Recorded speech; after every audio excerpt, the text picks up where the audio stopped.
Joseph, Sherry Nowell u Spencer Dominic. Dan fil-waqt li għall-Partit Nazzjonalista hemm Makulina Charmaine, Maria Carmela, Pugelli Horace u Martin Godry. Indipendenti hemm Zammit Adrian. Nagħtu ħarsa wkoll lejn il-kandidati għall-elezzjoni tal-Parlament Ewropew għall-Partit Laburista hemm Aġus Saliba Alex, Karwana Joseph, Kassar Nowell, Kutajjar Josjen, Dalli Miriam, Angeler Cyrus, Galja Busuttil Felix, Gawci Mary, Greg James, Mikael Leff Robert, Sammut Joseph, Sant Alfred, Vassallu Lorna u Vella Flair. Għall-Alleanza Bidlem Dalli Gonzi Rebecca u Grek Mintoff Ivan, għall-Alternattiva Demokratika Mka Kopardo Carmel u Tolo Romina, għall-Partit Brain Notigo Borċ Antoine Paul, għall-Imperium Europa Lowell Norman, għall-Indipendenti Makulina Joseph Bonici Nazzareno, Borċ Maro Castola Arnold u Florian Stephen, għall-Moviment Patriotti Maltin Borċ Simon u Meglin Negit, fil-waqt li għall-Partit Demokratiku hemm Maple Green Camilla, Buttiġi Ċentni Emmanuel, Kawkin, Glot Martin, Farrugia Godfrey. Għall-Partit Nazzjonalista illum hemm Aġus Peter, Borċ Roslin, Borċ Spiridione, Brigulju Michael, Kaza David, Merċiqa Michael, Mezzola Roberta, Bsajla Frank, Stelini David, Zammik Dimek Francis. Dak kollox minn ħatijaj mill-lokalità tal-Marsa insellmilkom ngħaddi l-linja lura fl-istudios. Grazzi lilek Colin. U kif konna din nagħmlu minn ħin għal ieħor konna qed ninaqdu biex naraw filmati mill-ajru propju issa.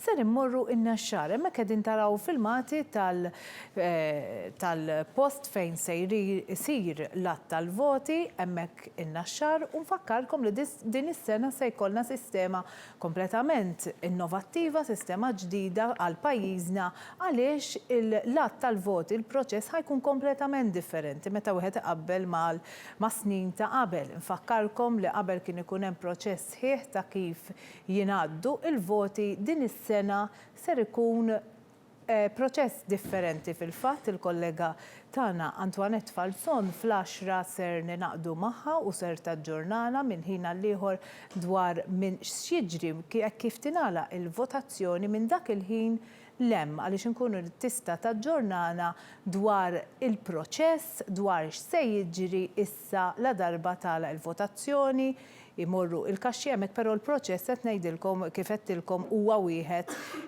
ġdid għal pajjiżna huwa mistenni li għall-ħabta ta' 8:30 ta' għada il-ħadd ikollna il-riżultat ta' din l-elezzjoni propju minħabba il-proċess li ħajkun differenti u ħajaġġel iktar il-riżultati. Mela dawk huma l-filmati min-naxxar bħalissa fejn qegħdin naraw illi għalissa l-attività hija waħda kajmana, però aktar il-qudiem ovvjament ħanaraw attività sħiħa hemmhekk. Bekk nala hawnhekk dan l-aġġornament rat il-ħajr għalissa jiena daqt narakom u naġġornakom aktar il-qudiem saħħa.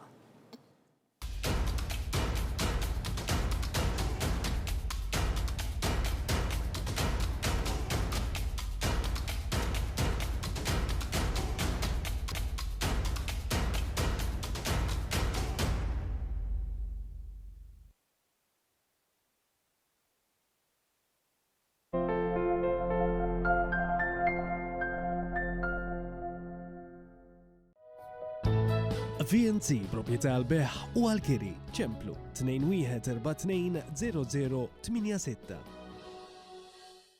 Ipproteġi l-klieb u l-qta' testijak minn parassiti bħal brijat u qurdien, fleas and ticks, kif ukoll mis-sandflies. Seresto huwa kullar li joffri protezzjoni u prevenzjoni sa 8 xhur sħaħ.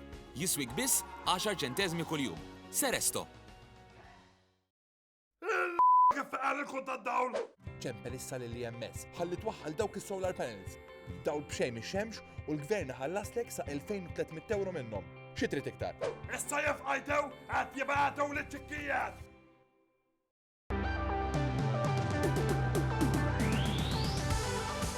Qed tfittex kumpanija biex tixtri bib ta' garaġġ ġdid, mela ċempel l-FGP, the Garage Door People, li huma magħrufin għall kwalità tagħhom kemm f'sigurtà, kemm f'kumdità u anke fi-stil. FGP, b'aktar minn 55 sena ta' esperjenza, ċempel issa fuq 2167-3627.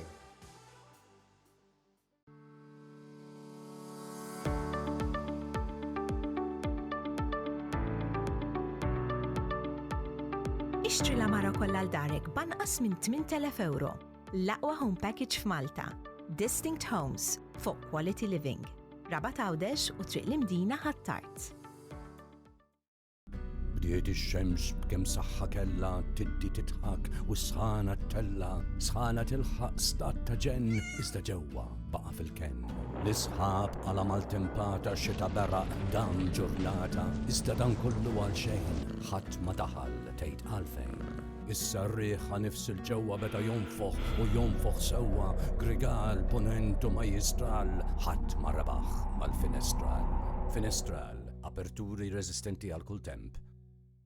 Hydroplast, tankijiet tal-ilma bl-aqwa kwalità, bl-orħos prezzijiet u bi 15-il sena garanzija. Namlu wkoll traffic barriers, cones, xibka serer u għaddell, kif ukoll xibka l-scaffolding. ċemplu issa lill-Hydroplast fuq 2165 0127.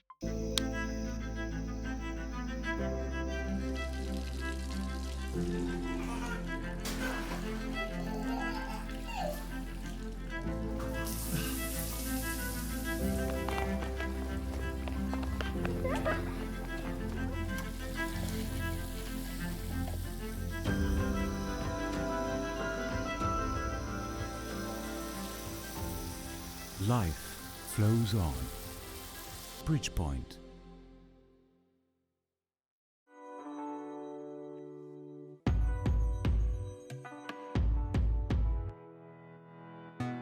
Bodo Electric Vehicles, minant Spiteri Autos, Naxxar Road Birkirkara, faċċata tal-Smart. Bodo, l-orħos karozza fis-suq tal-karozzi elettriċi.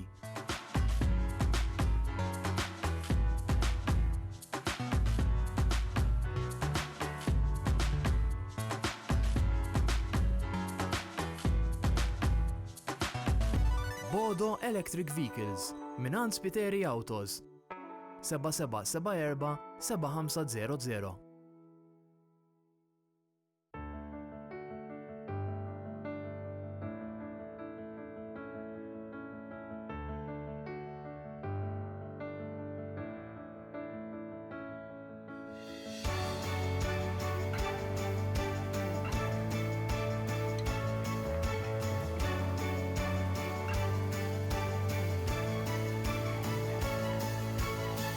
Ben Estates, Let's make it happen. your trusted partner. Galletta Construction Limited joffru servizz ta' demolition u excavation fuq kull tip ta' bini. Galletta Construction joffru l-aqwa prezzijiet fis-suq. Għal aktar informazzjoni ċemplu fuq 9943 1234. Jamie Callef Service Station, għal dak kollu li jirrikjedja l-karozza tiegħek. Mhux biss, iżda fil-ħanut issib għażla kbira ta' prodotti rinnomati minn fejn tażel. Jamie Callef Service Station issa joffru wkoll is-servizz ta' Ampex Color Matching Points b'aktar minn 100,000 kulur differenti sabiex tqabbel il-kulur mal-karozza tiegħek. Ampex Color Point jiġi magħmul fi 3 tipi differenti: Touch-up Brush, Touch-up Bottle, kif ukoll Aerosol Spray. Jamie Callef f'tal-Barrani iż-Żejtun, kif ukoll f'Tabuqana ir-Rabat. Alphonse Enterprises Limited tal-Ħamrun, issibulhom varjetà kbira ta' ikel u xorb. Jaċċettaw ordnijiet ta' riċevimenti ta' tiġijiet u festini privati b'50 sena esperjenza, miftuħin kuljum it-tnejn sas-sibt u l-ħdud nofs ta' nar. Immaġina post fejn moħħok jista' jimraħ bla xkiel, bejta minsuġa b'leżes tifkiriet. Stħajjel bennina ta' ħolm, ħelu sabiħ, fejn ħsibijietek u l-elementi jinaqdu b'mod sħiħ. Timtela bl-enerġija li għandek bżonn għal-jum li jmiss, post li fit-ċokon tiegħu iwellet l-akbar idejat. Falsons Bathrooms and Ceramics, Psala Street, Santa Venera.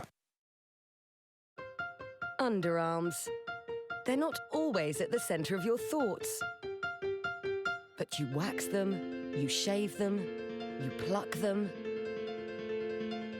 What they need is something that takes care of them. Introducing our most caring formula for softer, smoother underarms. New Dove Antiperspirant cares for your underarm skin like never before.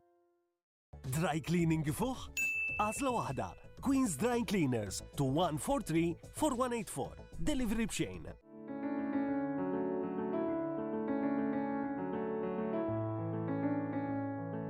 Royalty Bedding and more.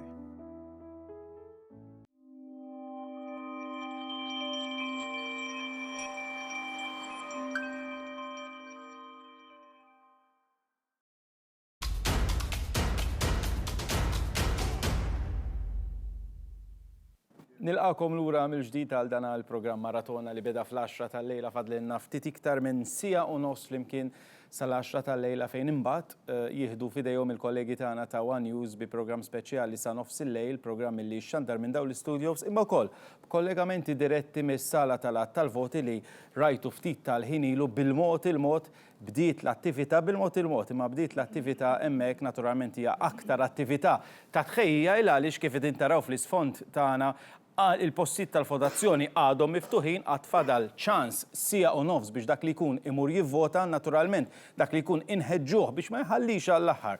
Ħafna mill-Maltin għandhom vizzju li jħallu kollox għall-aħħar imma il-votazzjoni tibqa' miftuħa sal-10 tal-lejla ma tantx fadal ħin issa allura dak li jkun tista' nħeġġuh illi jmur jivvota sal-10 tal-lejla nfakrukom illi l-votazzjonijiet jibqgħu miftuħin. Wara l-10 tal-lejla jingħalqu il-postijiet tal-votazzjonijiet kollha f'Malta u f'Għawdex. Imma qabel waqafna konna qegħdin nitkellmu fuq l-Ikirix, imma fl-introduzzjoni semmejt lill-Kummissarju tal-Films Johan Grek illi nieħu gost li qed nilqgħu hawnhekk għaliex qed isir xogħol kbir mhux biss dak li għandu x'jaqsam ma' ħsieb ta' produzzjoni ġodda, naturalment wieħed jistat ħafna barra minn Malta biex inġibu produzzjonijiet illi jkunu jistgħu jinħadbu Malta, produzzjonijiet internazzjonali, imma wkoll fondi speċjali għal produzzjonijiet lokali, imma wkoll titjib fil-trasformazzjoni u l-infrastruttura fiżika tal-kumpless tal-Malta Film Commission. Xi tgħidilna dwar da kollu?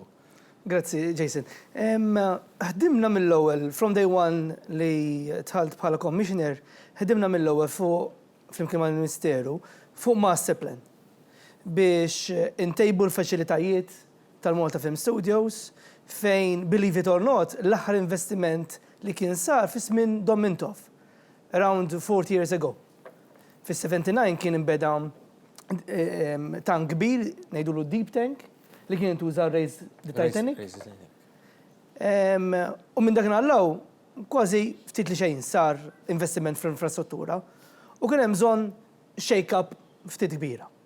U fil-fatt bħalissa għaddejjin bit-twettiq tal-ewwel parti tal-master plan fejn qed intejbu l-faċilitajiet, qed ninvestu f'aktar equipment, qed insaħħu s-sistema tat-tankijiet fejn irrid ngħid li Malta it-tankijiet tal-ilma huma uniċi fl-Ewropa u t-tieni l-akbar fid-dinja. Strategically għandna ħafna strength in terms ta' kif imbiegħu il-prodott tagħna barra minn Malta fejn produzzjonijiet u studios barranin jażlu l-Malta għal faċilitajiet tagħna. But barra minn hekk Malta tintuża locations. Ma waqt li qed titkellem u tajt da kollu, wieħed ukoll ġelu jaħseb illi l-priorità f'dik li għandu x'jaqsam mal-Malta Film Commission jisa bil-burdati matul is-snin tkun tintela, terġa' taqbad, imma donnu hemm spinta kbira fil-veru sens tal-kelma. Fil-fatt qed naħdmu fuq pjan ta' industrija li tibqa' milli taħdem bl-iskossi. Għandna xi filmati wkoll Fil-fatt dik sibna industrija li hija seasonal. Illum għandna film u għadha m'għandniex. Issa biex tibdel dik il-mood biex huwa proċess. U mhuwiex faċli għax inti qed nikkompetu mad-dinja kollha. Jiġifieri saħħaħna l-inċentivi għal 40%, llum Malta toffri 40% cash rebate. Nista' ngħid li verament qegħdin iva, nista' ngħid li verament ninsabu l-aqwa fl-Ewropa. Qed nikkompetu globalment mal-Awstralja, mal-Kanada. Meta tajt tikkompeti, nifmek, meta tajt tirbaħ, jew jirnexxielek tirbaħ, xi tkun trid tagħmel, xi tkun għamilt, xi waslek biex tirbaħ, biex tulurdem kif tajda, biex tiġbidhom law. Isma' tagħmel sens li mmorru Malta niġbduh dal-film. Huwa proċess, ara Malta ilha fl-industrija tal-film sa dal-aħħar 100 sena, kważi. Ma bdietx l-industrija tal-film sil-bieraħ. Nista' ngħid li għandna crew tajjeb ħafna, għandna talent tajjeb ħafna, għandna nies kapaċi ħafna in terms of skillful jibnu settijiet, nista' ngħidu settijiet ta' Gladiator, Coliseo. Minflok ma marru l-producers marru barra minn Malta, marru il-Coliseo, marru Ruma, ġewwa Malta, ġew serviced very well, da ngħidu fit-2000? Fit-2000. Ġew serviced very well. Per eżempju, nsemmu Troj. U kellek Agora. Agora, jiġifieri settijiet li jibnu l-Maltin huma famużi mal-industrija. Allura meta inti tbieħ il-prodott Malta, mhux biss inti qed bih il-location, imma qed bih il-crew, it-talent, kif jiġi service, qed bih ukoll is-servizzi li noffru fil-Malta Film Studios tal-water tanks, nerġa' ngħid qed nirreferi għalihom għax għandna esid kbir. Malta għandha esid kbir. Unfortunately ma konniex imbijawhom biżejjed, apparti li kien fil-passat għand il-privat li ma tantx innexxa. U meta il-gvern tal-ġurnata ħadd tankiet lura fidejh, allura hemmhekk beda jsir ix-xogħol ta' infrastruttura u wkoll imbijaw il-prodott tagħna aħjar biex aħna nisservizzjaw il-water scenes. Pereżempju, inti semmi Captain Phillips. Captain Phillips ġew Malta, użaw it-tankijiet, użaw locations oħra bħal Freeport. Qed insemmi locations għax Malta hija a film set in itself. Ifi kull location, kull kantuniera li tara tista' tinġibed ġo film. U tinġibed ġo film mhux bħala Malta, imma we can easily double up. Double up ifisser li pajjiżna jinbidel f'pajjiż ieħor. Minn Southern France għal Middle East. Ifieri qed isemmi By the Sea ta' Angelina Jolie u Brad Pitt fejn ġie shot il-film ta' Għawdex. Unek qegħdin naraw filmati mill-isbaħ ta' kollu li kont qed tgħid fuq. Dan huwa xogħol ta' infrastruttura li qed isir bħalissa. U l-kapaċità li għandha il-Malta Film Studios hemmhekk. Enormi. Ifieri trid meta inti tara il-produzzjoni bħalissa għandna produzzjoni Iżraelita. Għaddejja bħalissa. Għaddejja bħalissa, as we speak. Qed ikollhom night shoots. U tkun proud meta tara li l-barranin jiġu jaħdmu f'pajjiżna u fejn qed jiġu ikollhom servizz tajjeb minn nies tagħna. Malta kemm il-darba doubled up for Israel u Ġerusalem. Illum għandna l-ewwel produzzjoni minn Iżrael taħdem ġo Malta. Mhux biss locations imma produzzjonijiet globali qed nattiraw produzzjonijiet minn kull imkien. Dax-xahar kellna. Da jkun frott ukoll tal-kuntatti, tas-safar, tal-preżentazzjoni, tal-kwalità u dak li nofru, le? Għandna programm ta' outreach kbir fejn imorru barra minn Malta u nbijaw il-prodott tagħna. Target markets huma Los Angeles, l-Irlanda, l-Ingilterra, l-Ewropa, l-Awstralja, il-Kanada. Illum bil-programm ta' cash rebates tal-40% qed nikkompetu mal-Awstralja.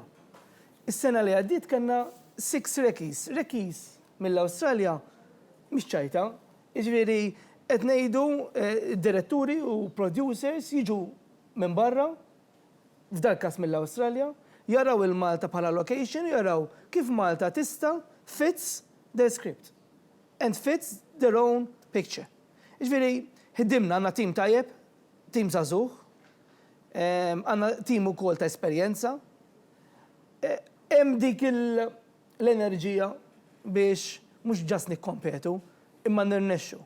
Mhux kemm inżommu l-istess numbers tas-sena ta' qabel. Entużjażmu u viżjoni. Iva. Mario, naħseb tikkondividwi dalik qiegħed jgħid Johan, hemm li esperjenza. Biex inkompli fuq il-tajjeb korrettament qed jgħid Johan, għejdli li huwa il-pajjiż fil-bqija tad-dinja li għandu set minn żmien preistoriku sal-lum. Liema pajjiż għandu dan kollu. Kull persuna li ġiet hawn Malta dejjem tibqa' affaxxinata b'dak li rridu nsemmu wkoll għas semma tank il-kbir, issa ħansemmu xi ħaġa kif ġie dak l-imbierek tank il-kbir. Dak it-tank il-kbir oriġinarjament ġie. Għaliex dak iż-żmien kien hemm Sir Lou Grade li rrid jaħdem film fuq Titanic li kien bniedem kapriċċjuż u l-flus għalih ma kienux problema. Illi dan bena Titanic tant kien kbir il-mudell li ma kellu kien fejn ipoġġih. U spiċċa biex kien ġie Malta u bera tank. Hekk tmur l-istorja wara tank. Tmur l-istorja. Flok ċekken il-mudell li kien jiswa forsi. Il-tank sewa 4 miljun imma il-modell kien sewa minn għalija xi 400,000 sterlina. Biex ikun ġust gawdejni ħafna. Flok ċekken il-tank nirringrazzjaw. Illa kif qal Johan, ċertament l-lum il-ġurnata għanna u jgħet mill-ikbar assets li sta' jkollok. Rridu nsemmu wkoll li apparti li huwa kbir għandu l-vantaġġ li inti tista' jkollok bħala background il-bqija tal-baħar, allura xejn tal-oċean. Mill-esperjenza, Mario, inti lek ħafna f'da settur, awtorità f'da settur mhux biss issegwi dak li jkun għaddej internazzjonalment imma m'hemmx dubju illi messejt mal-settur tal-industrija tal-film sal ħafna snina u Malta. Kif rajta tiżviluppa mbagħad isa bis-sulluzzu, mbagħad isa mhix priorità, imma fil-verità għandha tkun priorità hemm dal-potenzjal li ngħidu sma' hemm potenzjal. Amministrazzjoni waħda wara l-oħra jeħtieġ li tibqa' għaddejja fuq l-industrija tal-films f'Malta. Jiena naħseb illi irrid jibda biex ngħidlek anka minn fuq mill-lat politiku hemm bżonn illi hija ikun hemm konsistenza taħt liema ministeru tkun. Kien hemm żmien meta kien taħt il-Ministeru tal-Finanzi, ġieli kien taħt il-Kultura, ġieli llum ġatija taħt it-Turiżmu. Isu hemm bżonn tittieħed deċiżjoni li il-film ikun taħt ministeru partikolari li ma jkun dik mhux importanti, ma jkun hemm ċertu konsistenza. X'dak ifisser anke fid-deċiżjoni li jibdew jittieħdu. U kontinwità u jkun hemm kontinwità. Naħseb li dik l-ewwel deċiżjoni importanti.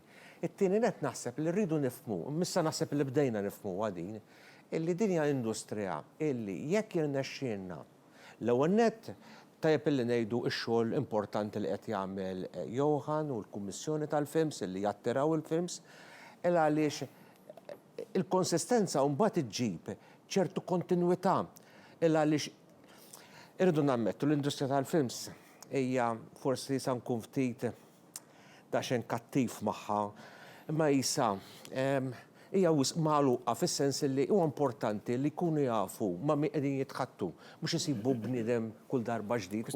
Kwistjoni ta' fiduċja. Hija fiduċja.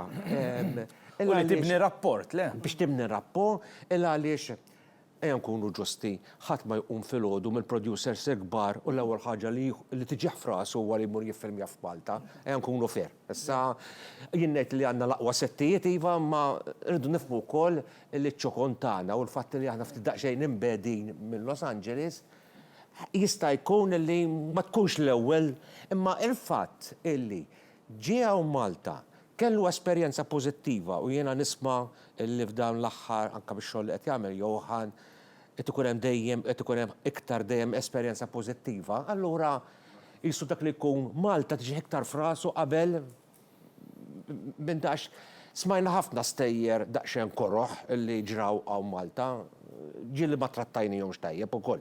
Jiena dejjem insemmi li Gladiator għamilna minn kollox biex ma jiġix Malta, minn kollox għamilna, ara veru kellu jiġi. Veru kellu jiġi, għax minn kollox għamilna, dak iż-żmien kienet immexxija b'mod privat il-Malta Film Commission, rridu l-U571 biss, għax dak ġew flimkien. Għax il-U571 kien se juża tankijiet, Gladiator kien se juża tankijiet. Mela allura Gladiator ipprova kisru, jekk jista' jkun ma jersaqx lehem Malta.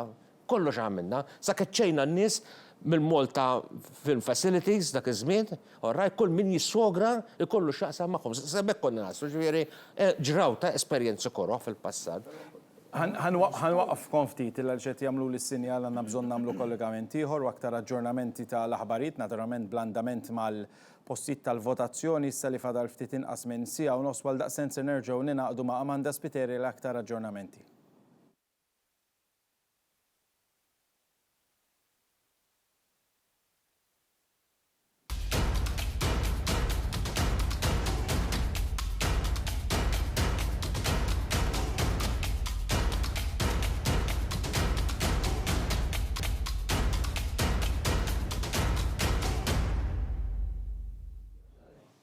Nilqakom iġdid magħna propju għandna fidejna l-persentaġġ approssimattiv ta' votanti li votaw sa' statejn ta' wara nofsinhar kif maħruġa mill-Kummissjoni Elettorali.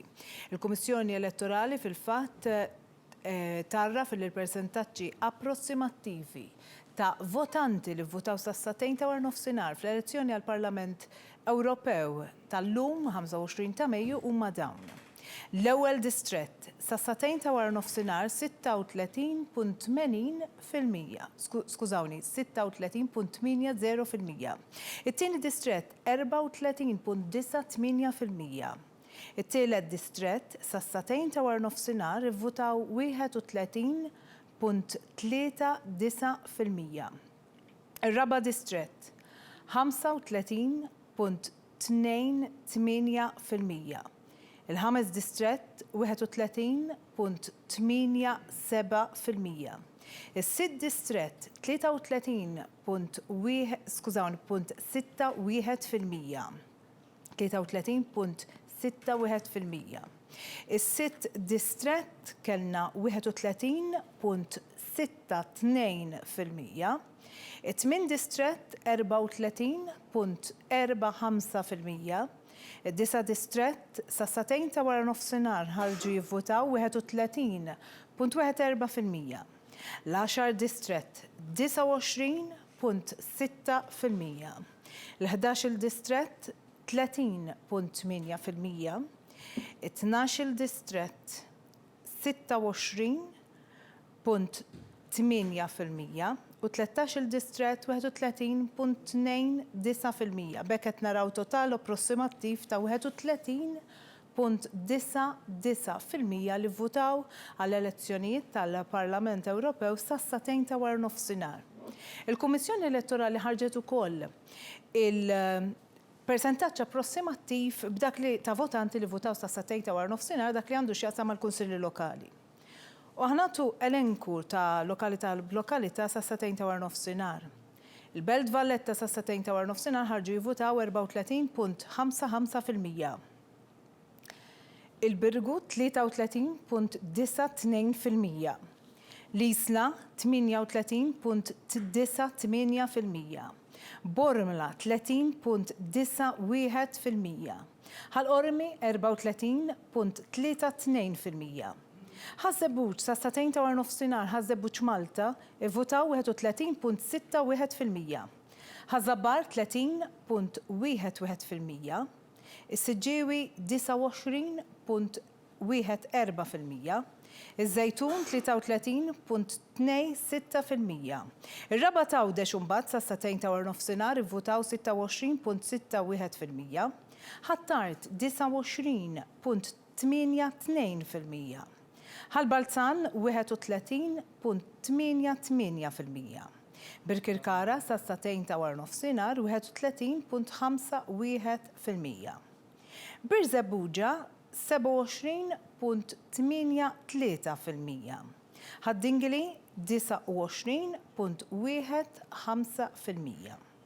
Il-Fgura 35.31%. Il-Florjana 36.23% sa satejn ta' wara nofsinhar. Il-Fontana 31.43%. Il-Gudja 32.92%. Il-Gżira 20.18%. Fil-waqt li Għajnsielem sa satejn ta' wara nofsinhar kien hemm 28.09%. L-Arb 20.74%. Ħararawr 26.67%. L-Asri 42.26%. Fil-waqt li Ħalaxaq sa satejn ta' wara nofsinhar 32.04%. Il-Ħamrun imbagħad 35.5%.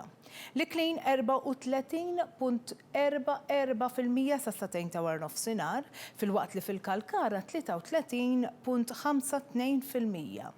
Fil-Gżira u Ċija f'Takerċem 33.16%. Fil-waqt li fħal Kirkop kien hemm total approssimattiv ta' 33.78% sa satejn ta' wara nofsinhar. Ħallija 31.26%. Ħalluqa 32.32%. Il-Marsa 30.61%. Marsa Skala 23.67%. Marsa Xlokk imbagħad sa satejn ta' wara nofsinhar ħarġu jivvutaw 27.99%. Il-Mellieħa skont il-Kummissjoni Elettorali ħarġu jivvotaw 21.68% sa satejn ta' wara nofsinhar. L-imġar 25.8%, il-Mosta 27.91%, l-imqabba 33.72%, l-imsida mbagħad 22.4%, filwaqt li il-Munxar 24.81% filwaqt li fin-Nadur 31.78%. In-Naxxar 25.79%, Pawla 34.11% filwaqt li Pembroke 27.33%, Tal-Pjetà 34.99% filwaqt li fil-Qala 31.78% sa satejn ta' wara nofsinhar. Il-Qrendi 29.96%. Ir-Rabat Malta 31.32%. Filwaqt li fħal Safi vvutaw 35.41%. San Ġiljan 17.75%. Filwaqt li San Ġwan 28.08%. San Lawrenz 11.77%. San Pawl il-Baħar 15.62%. Tas-Sannat 27.27%, Santa Luċija 42.86%, Santa Venera 33.32% u ta' Sliema 18.79%. Ser ninaqdu issa minnu fih mal-lokalità ta' Marsa Scala. Inselmulkom mill-lokalità ta' Marsa Scala din id-darba, lokalità li tagħmel parti mit-tielet distrett elettorali li jinkludi wkoll iż-Żejtun, Ħalaxa u Marsa Xlok. Fwitilajn hawn żewġ postijiet tal-votazzjoni, iż-żewġ skejjel primarji ta' dan ir-raħal li jinsabu fit-triq il-Bajja u fit-triq il-Lampuka rispettivament. Dawn fihom 19 il-polling booth b'kollox minn numru 137 sa numru 155. Hawnhekk għal l-elezzjoni tal-Kunsill Lokali hawn reġistrati 13,277 votant u għall l-elezzjoni tal-Parlament Ewropew fadal 10,664 votant reġistrati. Kif qed taraw il-postu għabiżel mhux ħażin wara, ġifieri jidher li n-nies l-iskalin ħarġu biħġarhom biex jeżerġitaw id-dritt tagħhom. Bħalissa għad fadal biss ftit anqas minn satejn biex wieħed joħroġ jeżerġita d-dritt tiegħu u jivvota għall-elezzjoni tal-Parlament Ewropew u tal-Kunsilli Lokali u nisħu l-importanza illi inti toħroġ taqbad il-vot u toħroġ tivvota għal dawn iż-żewġ elezzjonijiet kif qed jagħmel il-poplu Malti u Awċi.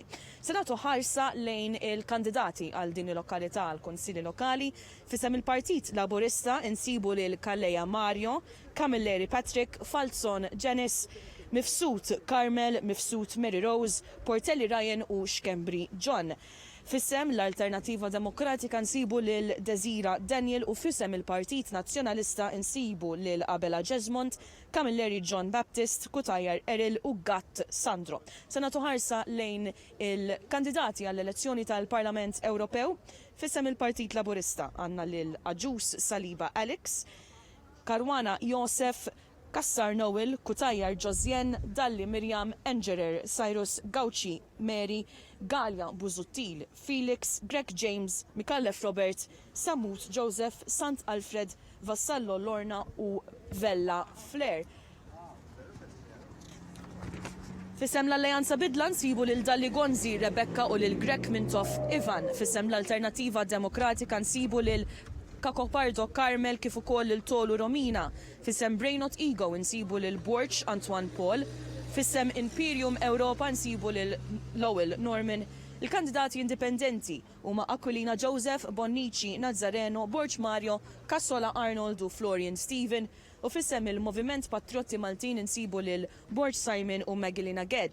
Fissem il-Partit Demokratiku insibu lil Applegrin Camila, Buttigieg Anthony Emanuel, Kauki Inglot Martin u Farrugia Godfrey. U fl-aħħar fissem il-Partit Nazzjonalista insibu lil Aġus Peter Borch Roslin, Borch Spiridione Briguglio Michael, Kaza David, Merċieqa Michael, Mezzola Roberta, b'Sajla Frank, Stellini David u Zammit Dimek Francis. Dak kien l-aġġornament mill-lokalità ta' Marsa Scala, se nkomplu naġġornawkom, se nkomplu nisqu l-importanza li toħorġu tivvutaw għad fadal sal-10 ta' bil-lejl biex intom teżerċitaw id-dritt tagħkom. Lura fl-studios se nkomplu naġġornawkom minn hawn ftit tal-minuti oħra. U mill-Marsa Scala ser immorru issa ħaltarxien. Nsellimlek Amanda u nsellim il-dawk kollha li qed isegwu One News. Ninsabu issa propri fil-lokalità ta' Ħaltarxin, lokalità li tagħmel parti mir-reba' distrett. Distrett li jinkludi fih lokalitajiet tal-Fgura, Raħal Ġdid, Santa Luċija u l-Gudja. Iktar kemm jgħaddi ħin iktar qed nersqu qrib lejn il-ħin tal-10 ta' bil-lejl. Il-ħin li fih tintemm il-votazzjoni kemm għall-elezzjoni tal-Parlament Ewropew u dik tal-Kunsilli Lokali. Għalhekk issa huwa l-mument li daw kollha li għadhom ma votawx joħorġu biex jeżerċitaw id-dritt tal-vot tagħhom. Jeżerċitaw id-dritt tal-vot sabiex anke huma jkunu parti mill-għażla ta' dawk il-persuni li ħajjaħdmu għal-lokalitajiet rispettivi tagħhom u dawk il-persuni li se jkunu qed jirrappreżentaw lil pajjiżna fil-Parlament Ewropew.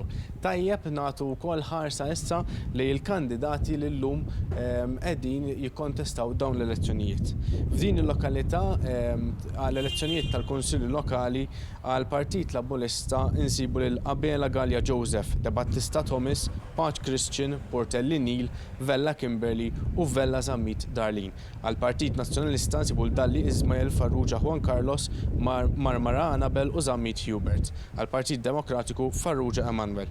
Għal-elezzjonijiet tal-Parlament Ewropew il-Partit Laburista insibu lil Aġus Saliba Alex, Karwana Josef, Kassar Noel, Kutajjar Josjen, Dalli Mirjam, Engerer Cyrus, Gallia Busuttil Felix, Gawċi Mary, Greg James, Mikallef Robert, Sammut Joseph, Sant Alfred, Vassalo Lorna u Vella Flair.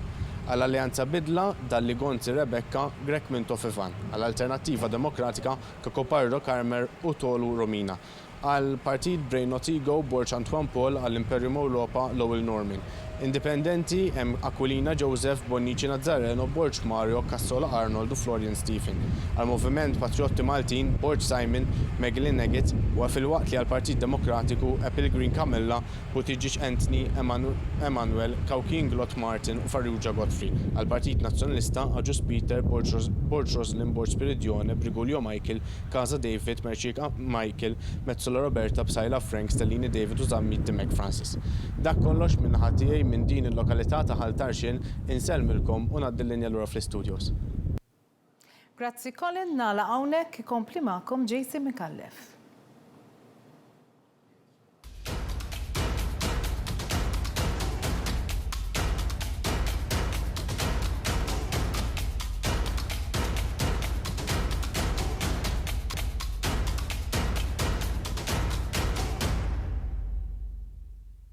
Grazzi mill-ġdid Amanda Spiteri Greg, grazzi ħafna lill-taqsima tal-aħbarijiet, grazzi ħafna lit-tekniċi u ħaddiema kollha ta' One, mhux biss illum imma matul din il-kampanja elettorali kollha. U apprezzament importanti ħafna għax dawn huma xandiriet ta' mijiet ta' sigħat mimlin sfidi tekniċi, naturalment ħafna sagrifiċċju, ħafna xogħol li jkun għaddej wara l-kwinti sabiex iwaslulkom dawn il-kollegamenti, dawn l-aħbarijiet, dawn l-aġġornamenti dal-programmi kollha u naturalment wieħed ikun jistenna dal-apprezzament ukoll għaliex le. Ma qabel tlaqna għal dak l-aġġornament kont nitkellem ma' Mario Zoppardi u ma rridx nitkellem biss kif hawn inti fuq il-films lokali, ma xtaqt illi nuri wieħed mit-trailers, għandna trailers illi xtaqt nuru għaddin il-sija li fadlinna flimkien ta' dawk il-blockbusters jew mistennijin li jkunu blockbusters nistennew fid-dinja globali tal-ċinema u x'nistennew fosthom. Wieħed minnhom huwa Rocketman illi qed nistenna ħafna għalih nitlob id-direzzjoni forsi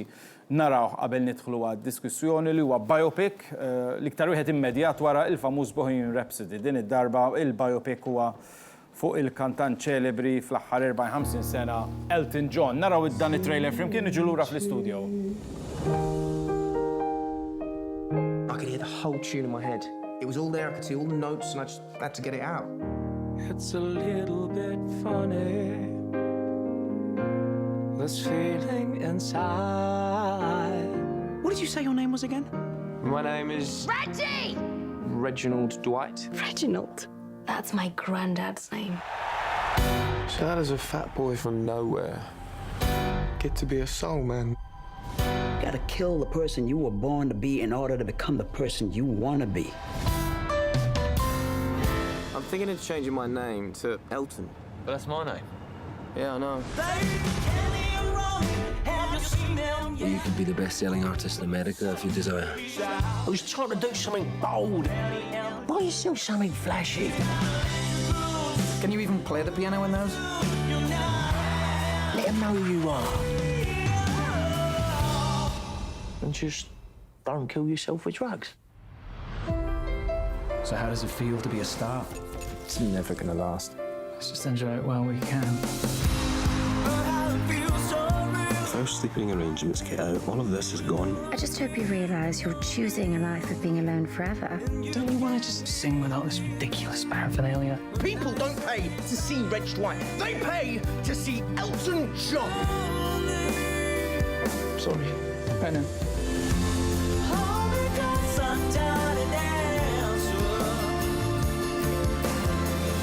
Do you even care how much pressure I'm under? Not really. I'll still be collecting my 20% long after you've killed yourself. Maybe I should have tried to be more ordinary. You were never ordinary.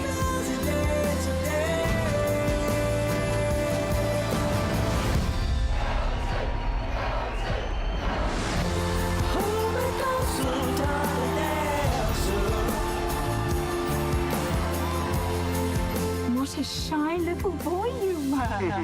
Look at you now. Rocketman hemmhekk l-istorja, l-ħajja ta' kif telqet il-karriera sublimi ta' Reginald Dwight aktar magħruf żgur bħala Elton John. Wara Bohemian Rhapsody, se jkun b'saħħtu daqshekk Rocketman, Mario? Naħseb. Tistenna l-verdett tan-nies, imma naħseb li minn dak li ġara f'Kan. U tajjeb ngħidu li ftit tal-ħinilu tħabbru r-rebbieħa ta' Kan u kien hemm sorpriża għaliex il-film Parasite rabaħ, mhux il-film li kien mistenni, film ieħor ta' Asjatiku jiġru. Niġu lura Rocketman. Mela, interessanti Rocketman, għax insemmej Bohemian Rhapsody. Bohemian Rhapsody għalkemm jidher li d-direttur tiegħu huwa Bryan Singer, fil-fatt Bryan Singer kien keċċa, u minfloku daħal Dexter Fletcher, li huwa d-direttur ta' Rocketman. Bohemian Rhapsody provaw jaħbu, mhux jaħbu għax tidher li huwa gay Freddie Mercury, u dan le. Sa naraw ir-reazzjoni tan-nies kif se tkun. Dik hija xi ħaġa importanti. Nafu li l-Paramount editjawlu ċertu xeni. Da sa jkun fenomenu, ġifieri perjodu ta' biopics, ġifieri biografiji ta' uħud ġifieri il-perjodu tantu qasir, kważi għadna qegħdin naraw fiċ-ċinemas il-Bohemian Rhapsody f'daqqa waħda din il-ġimgħa jiena segwejtu fuq mezzi ta' xandir internazzjonali il-Premier tiegħu l-SS Square, Londra. Fl-aħħar ta' dax-xahar u l-ġimgħa d-dieħla nistgħu naraw Malta naħseb hux hekk. Din il-ġimgħa ħin. Din il-ġimgħa. Ġifieri fil-jiem il-ġejjin.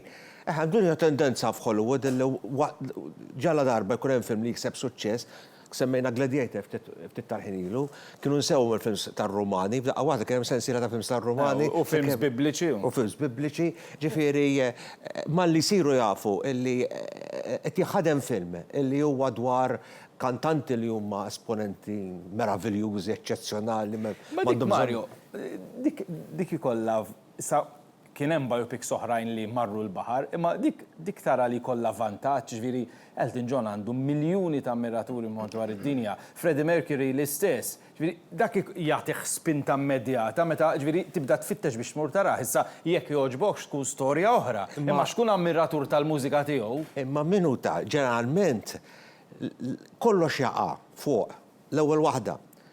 L-għażla tal-attur, jekk hux konvinċenti bħala dak. Ġeneralment dejjem ikun hemm it-tendenza fil-każ ta' Elton John, tara Egerton dak fix-xifhem mela dak kapaċi jimita l-Elton John. Imma mbagħad meta jibdew ħirġi l-aħbarijiet li Taron Egerton jikkonvinċik illi huwa. Issa jekk ix veru jew le ma nafx. Imma l-Paramount qabel ma ntwera f'Kan, għax f'Kan fejn sar il-veru debut, ħarġu storja issa kiex veru jew le hemmen jekk trid. Fejn ħarġu ritratt ta' Taron Egerton fuq ajruplan privat li kellu Elton John fis-70. U malli Brian Epstein raħ, batu l-Elton John, u Elton John għal ma ftakarx illi kon fuq dak l-aeroplan li bes dik il-libsa, speċi ġieħ dubju, jekk ux veru u jew ikkella Taron Egerton, issa emmen jekk trid.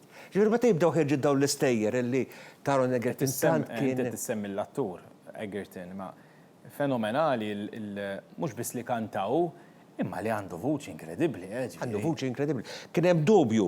U fil-fatt biex inneħħu d-dubju wara illi sar id-debut ta' Cannes, Elton John, wieħed mill-famużi parties li jsiru f'Cannes, tella fuq il-palk, kien hemm il-pjanu, kombinazzjoni, tella l-Taron Egerton u għallhom ħataraw kif veru qiegħed ikkanta. U beda jdoq il-pjanu Elton John u Taron Egerton ikkanta appuntu Rocketman. Ġifieri biex juru, fil-fatt anka Saturday Night All Right for Fighting ukoll ġifieri ippruvaw illi Taron Egerton veru qiegħed ikkanta. Jien naħseb l-interpretazzjoni tiegħu hija tajba immens, ovvjament issa jibda il-buzz li huwa wara Rainer Rami Malek jirbaħ l-Oscar ħabba Freddie Mercury, issa qed jissemma ħafna li Taron Egerton jista' jkun innominat, anzi huwa l-favorit li jirbaħ l-Oscar, ġifieri meta jibda dal-buzz kollu. Ovvjament, naturalment, in-nies issa tibda toħloq, għax il-films kollox jiena ngħid li jgħidu x'jgħidu il-kritiċi tal-films, kollox jiddependi mill-word of mouth. Jekk il-word of mouth hija tajba, il-film imur tajjeb. Imbagħad waqt li qed titkellem fatt sibtu u nitlob ir-reġija titlaq il-filmat ukoll. Mhuwiex biopic imma qed nitkellmu fuq film ieħor illi mistenni ħafna dan is-sajf li huwa komiku, pjuttost komiku, jismu Yesterday, ovvjament fakrek fil-waħda mill-ikbar kanzunetti fis-snin 60-70 tal-grupp The Beatles. Il-kunċett huwa totalment differenti. Huwa totalment differenti. Fenomenali. Ħansek u dil-biċċa. It's like a miracle. Miracles happen.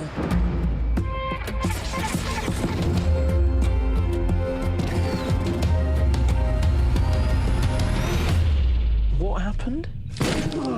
Electricity flicked off all over the world. Yesterday, Ellie bought you a present. all my troubles seem so far away. Now it looks as though they're here to stay. Oh, I believe in yesterday. When did you write that? I didn't write it. Paul McCartney wrote it. The Beatles. Who? John, Paul, George and Ringo, the Beatles. No. Stop it. Yesterday. It's one of the greatest songs ever written. Well, it's not Coldplay. It's not Fix You. Do you genuinely not know who the Beatles are? Genuinely. Then I'm in a really, really, really complicated situation. When I find myself in times of trouble, Mother Mary comes to me. Sorry, I'm just listening to Jack's new song. What's this one called? Leave It Be. Let it be. Well, rock on, Jack. Oh, yeah, I'll tell you something. I wanna hold your hand. Hi, we should talk. See, we pay and you write songs and then you make a ton of money. And then we take most of it. The one, the only, Jack Mallet! We would like you to write something right now. Something in the way she moves. No one's ever written this many great songs. How do you do it? Attracts me like no other lover. Sometimes it feels like someone else has written all the songs. Hey, Jude. I've been waiting half my life for you to wake up and love me. But I'm a school teacher and you are the world's greatest singer-songwriter. I'm not. Except for you are. It's gonna be the greatest album of all time. I've got two men who claim that the songs are theirs. Let's see how this plays out, shall we?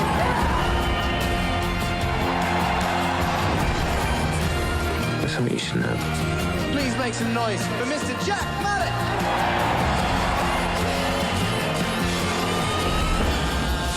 Let me just give you this advice. Song title.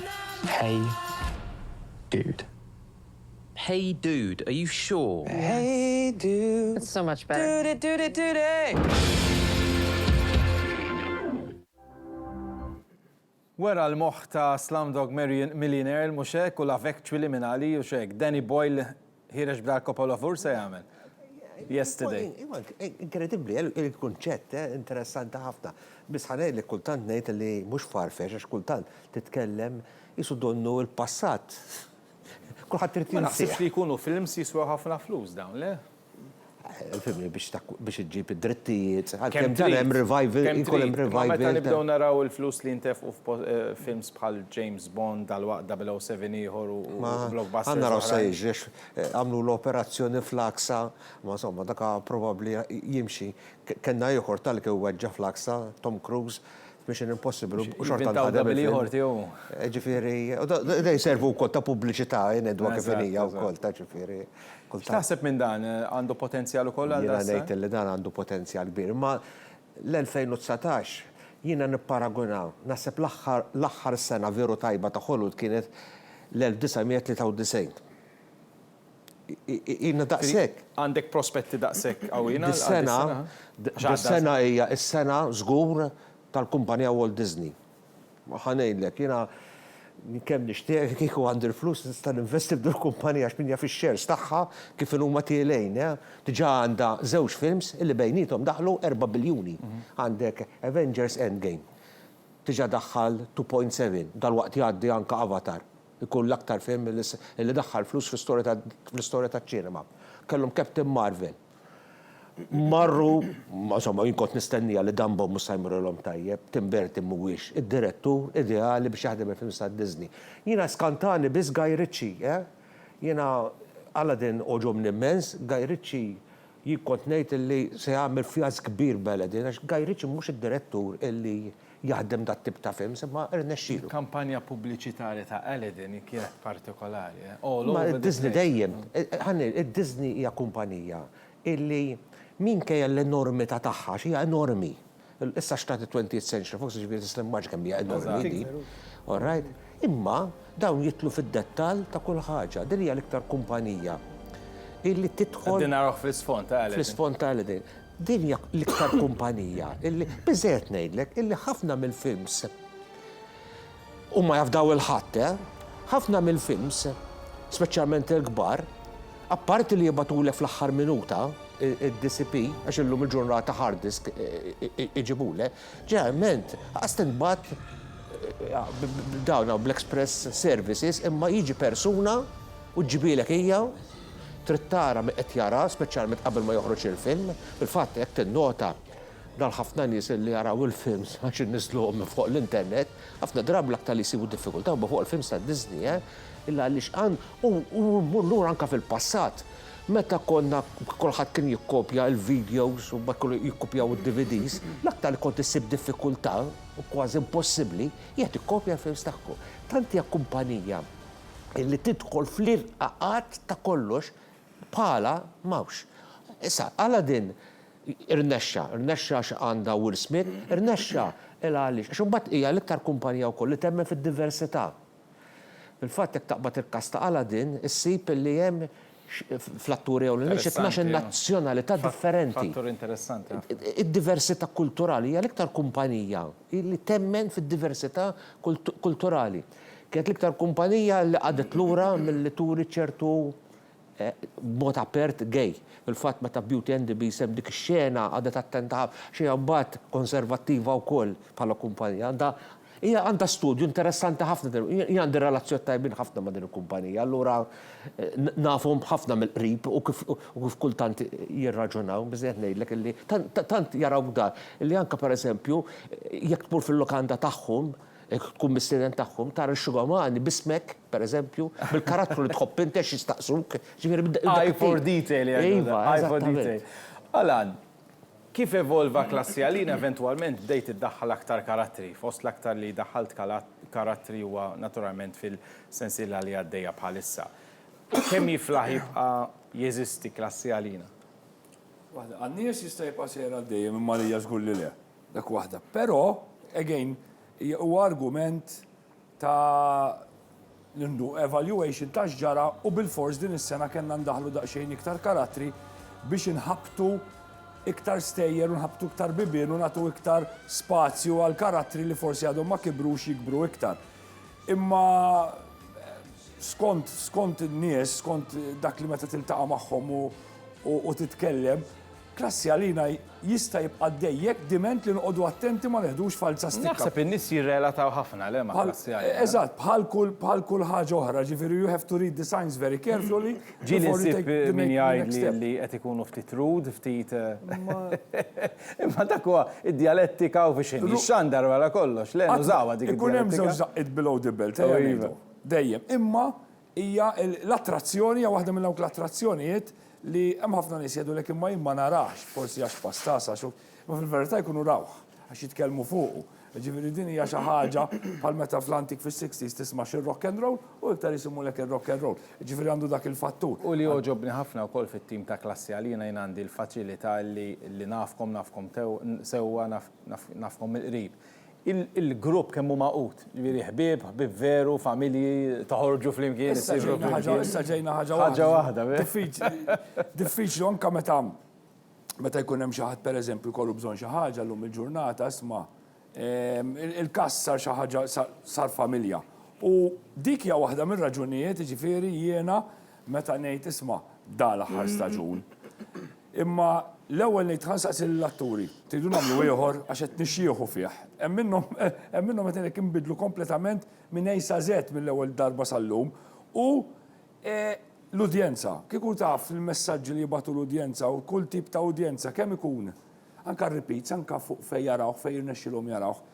Taf kemm ser straħt il-bieraħ rajt biċċa, rajt kwarta minnu. Għax tagħna huwa dak it-tip ta' sitcom tibda tista' ma tarax ta' qablu, tista' ma tarax ta' wara, tara l-episodju partikolari u ħadd nofsija pjaċir. Ġifieri il-veru każ. Irrid ngħidilkom illi fl-isfond bil-mod il-mod niżel sew issa l-ħin għal eligibbli għal dawk li għadhom qed jistennew. Jekk għad hemm dawk li għadhom qed jistennew biex imorru jivvutaw, fadlilkom biss 3 kwarti qegħdin tarawha fl-isfond tiegħi 45 minuta biex tmorru tivvutaw fil-postijiet tal-votazzjonijiet kollha f'Malta u f'għawdex f'dawn l-elezzjonijiet tal-Parlament Ewropew f'67 lokalità f'Malta u f'għawdex elezzjonijiet tal-Kunsilli Lokali. L-aħħar 3 kwarti aħna wkoll se nkunu qegħdin intemmu l-programm hekk kif jalqu l-postijiet tal-votazzjoni kollha fl-10 tal-lejla minn hawn 3 kwarti oħra biex imbagħad nibdew xandira oħra speċjali li bil-mod il-mod twassalna u tqarrabna aktar lejn il-proċess tax-xogħol li jkun għaddej fis-sala tal-voti fin-Naxxar fil-fatt ftit tal-ħin ilu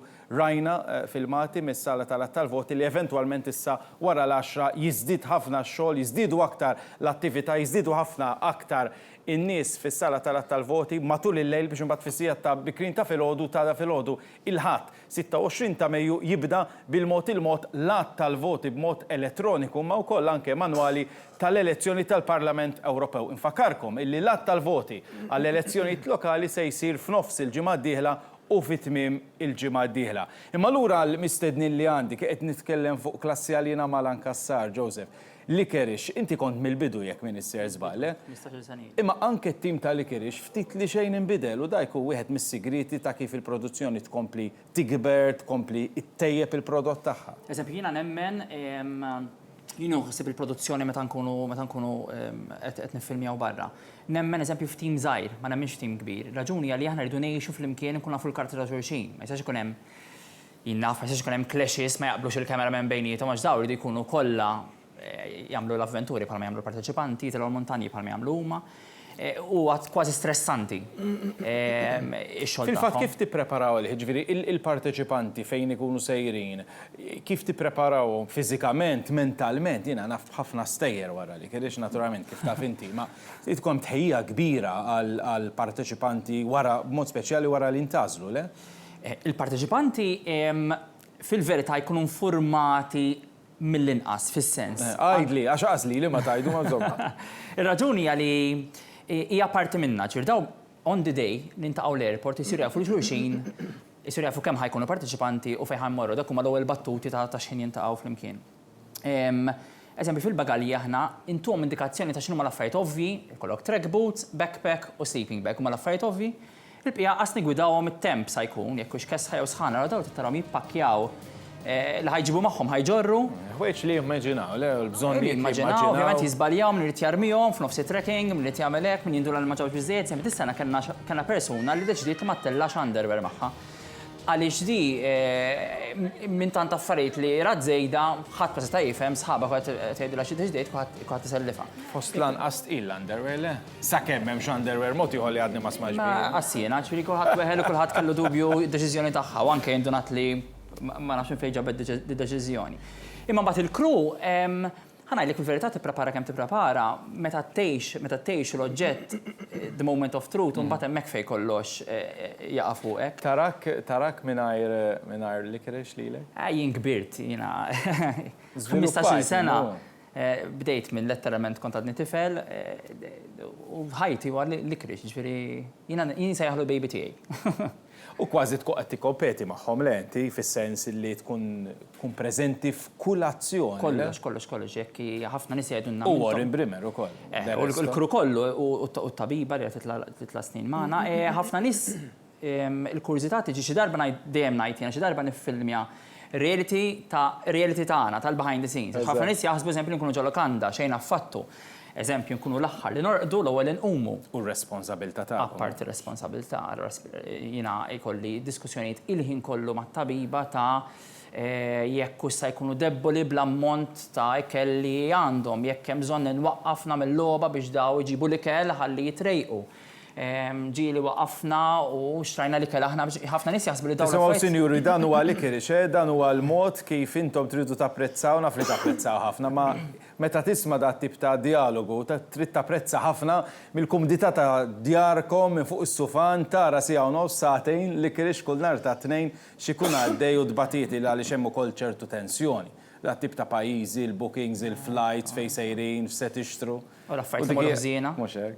Tissib soluzzjoni, kollok jien tkun 25 ruħ, kulħadd taħares lejk, tieħu deċiżjoni biex eżempju minna ħadd mur naħora tal-pajjiż għax hemm ġlied jew whatever affarijiet li jiġru dawn. Johan Grek, il-Kummissarju tal-Films, tkellimna fuq l-infrastruttura, tkellimna fuq il-pjan ta' ħidma, ta' viżjoni, imma fl-immedjat għandkom produzzjoni ġejjin u xek, apparti dika Izraelita li għaddejja bħalissa. Fil-fatt, daċċar kellna 3 produzzjonijiet, 2 Ingliżi, waħda MTV Production li kienet reality show, u waħda mill-akbar reality shows li qatt saru f'pajjiżna, nafqu l-fuq minn 2 miljuni fl-ekonomija tal-pajjiż. Użaw Selmoon Palace. Ġanejt, Malta, bħala locations, we are very rich.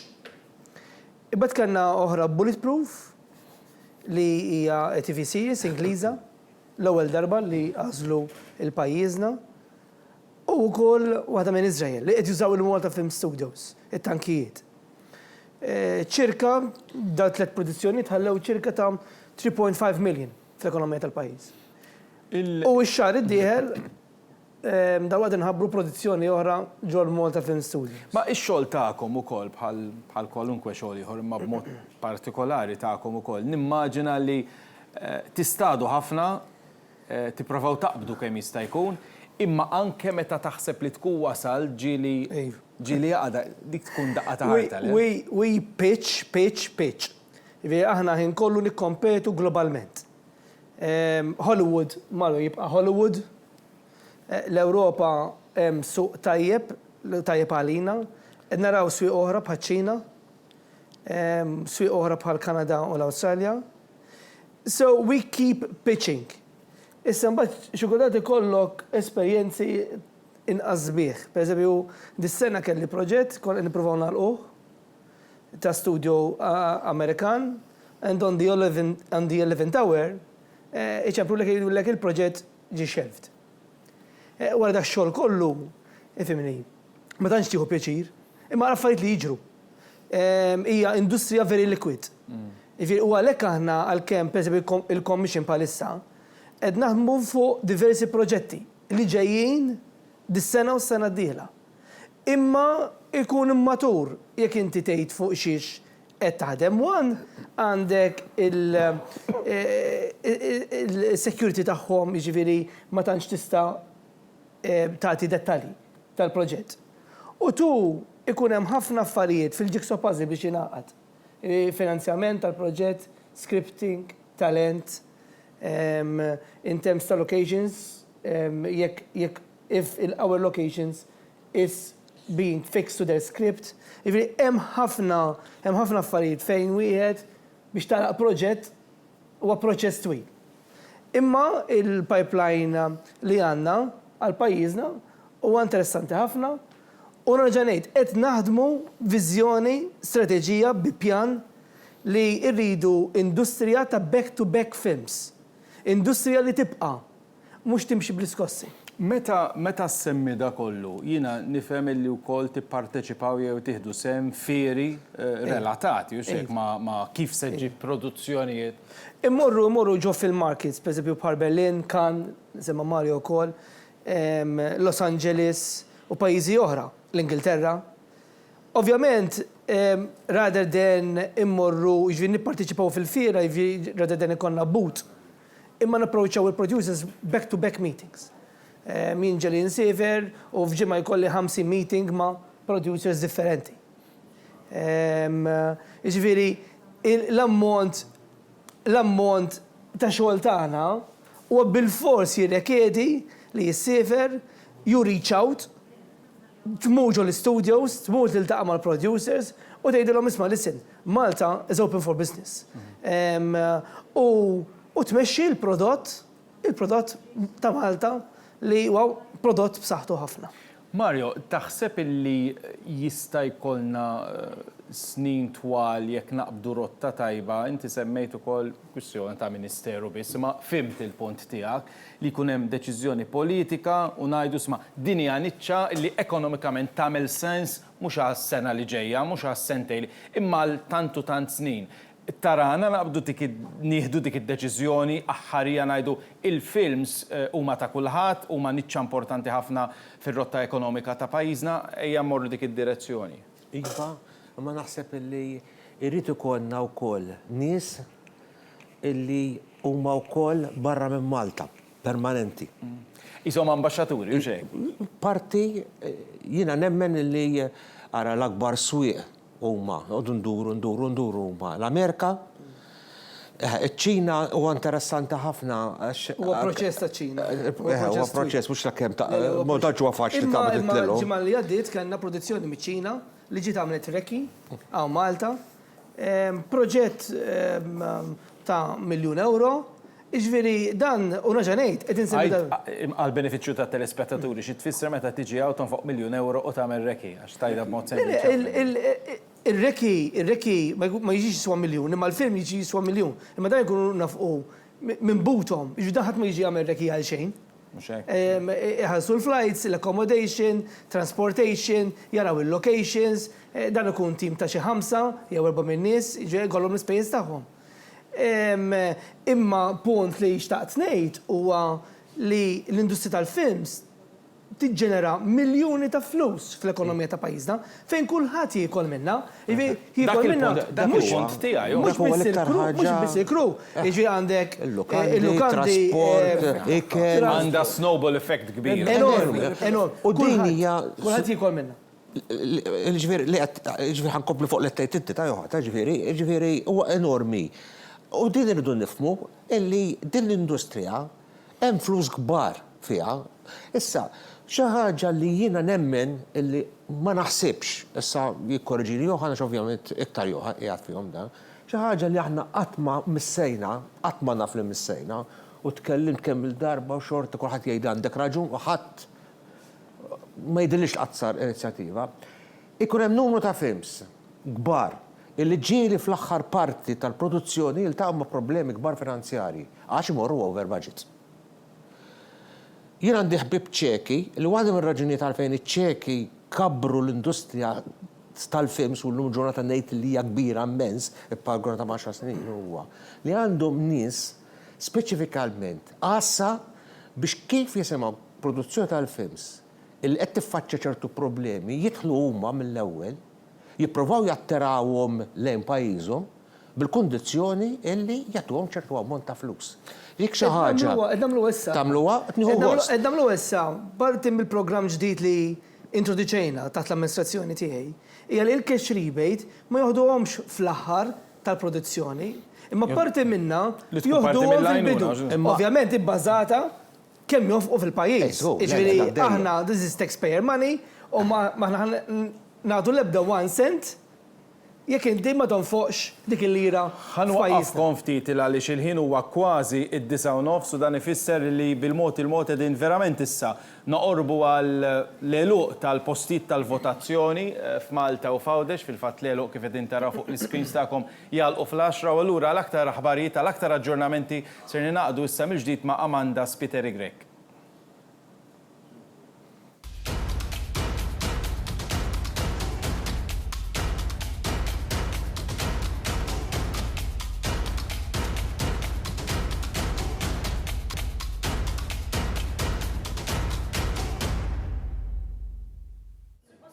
Nilqakom mill-ġdid magħna immorru minnu fih fil-lokalità ta' Marsa Xlokk.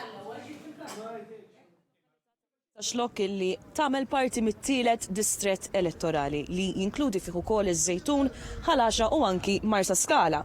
Hawn post wieħed tal-votazzjoni li hija l-iskola primarja tal-Gvern fit-triq San Franġisk illi palissa qed ħaddan 5 kmamar tal-votazzjoni minn numru 156 għan numru 160. F'Marsa Xlokk hawn 3243 votant reġistrat għal l-elezzjoni tal-Kunsill Lokali u 3045 votant reġistrat għall elezzjoni tal-Parlament Ewropew. Kif qed taraw, il-post mhuwiex daqshekk bieżel, jidher illi l-maġġoranza ta' xlukkajri diġà ħarġu jivvotaw, jekk inti għadek maħriġ biex tivvota, kif qed taraw il-kju mhuwiex biżel ħafna, oħroġ ivvota eżerċita id-dritt tiegħek għall-elezzjonijiet tal-Parlament Ewropew u tal-Kunsilli Lokali. Għandek ċans sal-10 tal-lejla ftit anqas minn sija fil-maġġoranza tal-akkolitajiet madwar Malta u Għawdex. Sa nagħtu ħarsa lejn il-kandidati xlukkajri għall-elezzjoni tal-Kunsill Lokali fisem il-Partit Laburista. Insibu lil Qabela Antoine, Buġeja Marius, Karwana Stephen, Desira Elenia, Gawċi Horace, Gravino Giuseppe, Greg Stephen u Zerafa Daniel u fisem il-Partit Nazzjonalista insibu lil Ketkuti Janice. Se nfakru nerġgħu il-kandidati kollha għall-elezzjoni tal-Parlament Ewropew fisem il-Partit Laburista. Ikkontestaw Aġuż Saliba Alex, Karwana Josef, Kassar Noel, Kutajjar Josjen, Dalli Mirjam, Engerer, Cyrus, Galia Buzuttil, Felix, Gauci, Mary, Greg James, Mikallef Robert, Samut, Joseph, Sant Alfred, Vassallo Lorna u Vella Flair. Fisem l-Alleanza Bidla sibna lil Daligonzi Rebecca u Greg Mintoff Ivan. Fisem l-Alternativa Demokratika insibu lil Cacopardo, Carmel u Tolu Romina. Fisem Brainot Ego, Borch Antoine Paul, fisem Emporium Europa insibu lil Lowell Norman. Il-kandidati indipendenti għal din l-elezzjoni huma Aquilina Joseph, Bonici Nazzareno, Borch Mario Cassola Arnold u Florian Steven. Fisem il-Moviment Patriotti Maltin jikkontestaw Borch Simon u Megali Naged. Fissem il-Partit Demokratiku insibu l-kandidati Applegren Kamila, Buttigieg Anthony, Emmanuel Kauki, Inglot Martin u Farrugia Godfrey. U fissem il-Partit Nazzjonalista insibu l-Aġus Peter, Borch Roslin, Borch Spiridione, Brigulio Michael, Casa David, Mercia Michael, Mezzola Roberta, Frank Psajla, Stellini David u Zamit Dimek Francis. Dik kienet il-lokalità ta' Marsa Xlokk, lokalità illi pal ħafna lokalitajiet oħra se tara il-bibin tal-votazzjoni ftit aktar minn sija oħra. Jekk inti tgħix Marsa Xlokk jew fi kwalunkwe lokalità ta' Malta Għawdex u għadek ma ħriġx tivvota, issa huwa iċ-ċans.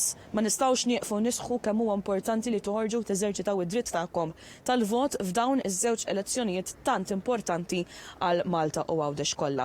Se nħallu ir-raħal ta' Marsa Xlokk hawnhekk se nkomplu naġġornakom minn aktar lokalitajiet iżda l-ewwel se nerġgħu ngħaddu lura fl-studios. Fadal 28 minuta. Minn Marsa Xlokk ser immorru issa iż-Żurrieq. Sellimlek Amanda u nsellim il daw kollha li qed isegwu l-istazzjon 1. Ninsabu issa fil-lokalità taż-Żurrieq, lokalità li tagħmel parti mill-5 distrett li jinkludi fih ukoll il-lokalitajiet ta' Birżebbuġa, il-Qrendi, Ħal Kirkop, Ħal Farruġ, Ħal Safi u l-Imqabba. Hekk kif ninsabu issa fl-aħħar momenti ta' din il-ġurnata ta' votazzjoni għall-elezzjoni tal-Parlament Ewropew tal-Kunsilli Lokali, stajna naraw ukoll il-coach li waslet diġà sabiex fi ftit momenti oħra tkun tista' tieħu il-kaxxi tal-voti lejn is-sala tal-voti fin-naxxar. F'dan l-aħħar momenti wkoll stajna naraw bosta persuni li qed jużaw l-aħħar ftit minuti ta' din il-ġurnata ta' votazzjoni sabiex huma wkoll jeżerċitaw id-dritt tal-vot tagħhom. U għalhekk aħna nħeġġu il dawk kollha li għadhom ma vvotawx sabiex huma wkoll bil-vot tagħhom ikunu parti mill-għażla li l-lokalità tagħhom għamlet għal dawk il-persuni li se jkunu qed jaħdmu għall-lokalità tagħhom u għal dawk il-persuni li fis-snin ġejjin se jkunu qed jirrappreżentaw lil pajjiżna fil-Parlament Ewropew. Nagħtu ħarsa issa li l-kandidati li se jkunu qed li jikkontestaw l-elezzjoni tal-Kunsill Lokali f'din il-lokalità. Għal Partit Laburista għandna l-Abdilla David, Bondin Samuel, Kutajer Gianluca, D'Amato Joseph, D'Amato Marisa, Farrugia Kenneth, Farrugia Neixis, Farrugia Tifinien, Gri Marita u Xkembri Kejdim. Għal Partit Nazzjonalista Bonnici Dino, Farrugia Pier, Mifsud Kajl u Xkembri Angelo. Dak kollox minn naħa tiegħi mill-lokalità ta' Żurrieq insellmilkom u ngħaddi l-linja lura fl-istudios. Grazzi lilek, Colin, ser nagħlaq hawnhekk ikompli Jason Mikallef, jiena nerġa' nkun magħkom fl-aġġornament li jmiss.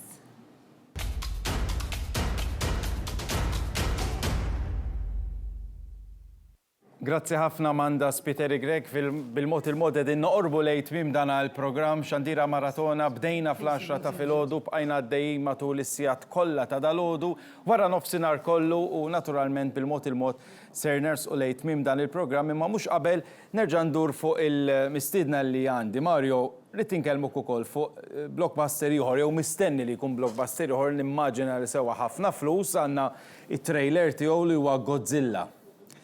Xi tgħidli dwar dana? Sissa ma rajtux, imma dal-waqt jorġax. Imminenti, bżomma. Mistax oħra, Monsters. Dan huwa il-35 film fuq Godzilla. Dan huwa sequel għal dak li konna rajna fl-2014. Interessanti, per eżempju. Meta tiġi biex tagħmel film? 35 film fuq Godzilla. 35 wieħed. Darba ħoda kontra 3 monstri oħra. Imma illum il-ġurnata tant għandek CGI, tant għandek teknoloġija avvanzata fis-CGI, illi dak kollu li toħlom sar faċli bħalma Joseph jaf u d-diffikultajt li ta' mhux billi jkollok is-CGI, irid ikollok l-immaġinazzjoni, l-versatilità u xorta tiltaqa' ma' problemi. Biss ovvjament dawna tgħinhom. Jiena pereżempju jekk flikerix kont tridu titilgħu bil-fors ma' muntanja. Fis-CGI tista' toħloqha u tagħmilha ma jitilgħux, tista' tagħmilha bil-green screen u tiġi effettiva u kollu minn ċertu perikli. Imma naturalment dawna huwa film li mistenni wkoll dis-sena baqa' xi 13-il wieħed ta' mistennin ta' mhux dan biss, ġifieri għandna lista għandek Lion King. Dan mhux il-ġeneru li nfittex jien definittivament u naħarbu. Qisu minn kliemek ħadtek fil-verità biex tridni ngħidlek. Imma fil-verità xortu ma' films li jkollhom udjenzi ta' kull età. L-animazzjoni, CGI li qed tgħid inti jeċċitaw in-nies. Ara, ħanejlek l-industrija tal-films Amerikana b'mod partikolari ma tagħmel xejn għal xejn. Biżgħet ngħidlek illi jirriċerkaw, biżgħet ngħidlek illi ilħad fl-għaxija x'in toħroġ il-box office tal-weekend u bil-box office tal-weekend, tal-opening weekend, jgħidulek kemm il-film se jdaħħal sal-aħħar u rari jmorru żbaljati, joħroġ miegħu survey ta' min mar jarah. In-nies li kienu taħt il-25 sena, in-nies li kienu fuq il-25 sena, l-irġiel, in-nisa, kif irreaġixxew għal-film. Dak huwa il-mod ta' kif int ħadd tippjana għal-film li jmiss. Id-Disney jekk taraġgħu mmorru għalihom, okej? 5 snin, ġifier illum qegħdin jistaqsu l-intfal kollha li jmorru fit-theme parks x'hawn nieqes u tridu taraw. Id-deċiżjoni hija li 5 snin oħra il-film ta' Disney huwa dak li ddeċidew in-nies. Ġifieri, ara ma taħsibx li Disney jofqu l-miljuni u jafux feqdin jofquhom il-film, ġifieri, għamlu ma' Disney. Dan huwa il-Lion King. Dan huwa il-Lion King, l-aħħar wieħed li xtaqt nitkellem dwaru. Il-Lion King jibqa' Lion King, le? Issa d-darba hemm l-annimali, imma wara li rajna Jungle Book u l-annimali jikkonvinċuh li veru huma qegħdin jitkellmu. Jiena nħares b'entużjażmu għax min jafsa jagħmlu, ġifieri. Huwa l-istess direttur Jean Favreau. Min huma l-atturi wara l-ħna tal-annimali? Bħalissa nsejt, imma ġifieri joqgħdu attenti ħafna naf li wieħed minnhom huwa l-istess wieħed ġifieri, imma definitely jagħmlu għażla tajba ma naħseb li fokar huwa bħal fil-Jungle Book l-annimali kemm huma realistiċi u qegħdin qisu qegħdin jitkellmu, ġifieri. Hija xi ħaġa tal-aġeb fenomenali ġifieri li toxa tara ġifieri il-kwalità u dan mhux qed nitkellmu ta' snin ilu Mario. 94. U l-mużika tinsiex kiet ta' Elton John. Can you feel the laughter? Issa qed insemmu l-Elton John taf li Can you feel the laughter? Circle of Life u kien. Ma rebaħ l-Oscar Can you feel the laughter il-belly. Dikka ma kienx tkun fil-film. Dikka kien se jkantawa. Dak kien rebaħ il-soundtrack x'kien il-Oscar. Dak kien kiteb ħafna mis-soundtrack. Flimkien ma' Tim Rice imma kien kitbu il-lirika mhux ismu. Can you feel the love tonight? Kien se tiġi kantata minn Timona u l-karattru palissa u Pumba. U mhux bitux la Tim Rice u laqqas Elton John. U allura ddeċidew li naħħuha Can you feel the love tonight? U meta għamlu advance screening u marawiex Elton John feroċja. Speċi dilja l-ikbar kanzonetta li għandha tkun hemmhekk. Dak iż-żmien kien għadu immexxi minn Jeffrey Katzenberg, mar fuq u għallu ma jistax ikun tħallija barra, insomma, konvinċieħ, daħluha, eventualment, rebħet l-Oscar bħala kanzonetta u naħseb li hija l-iktar kanzonetta veru sabiħa ballad li hemm fil-film.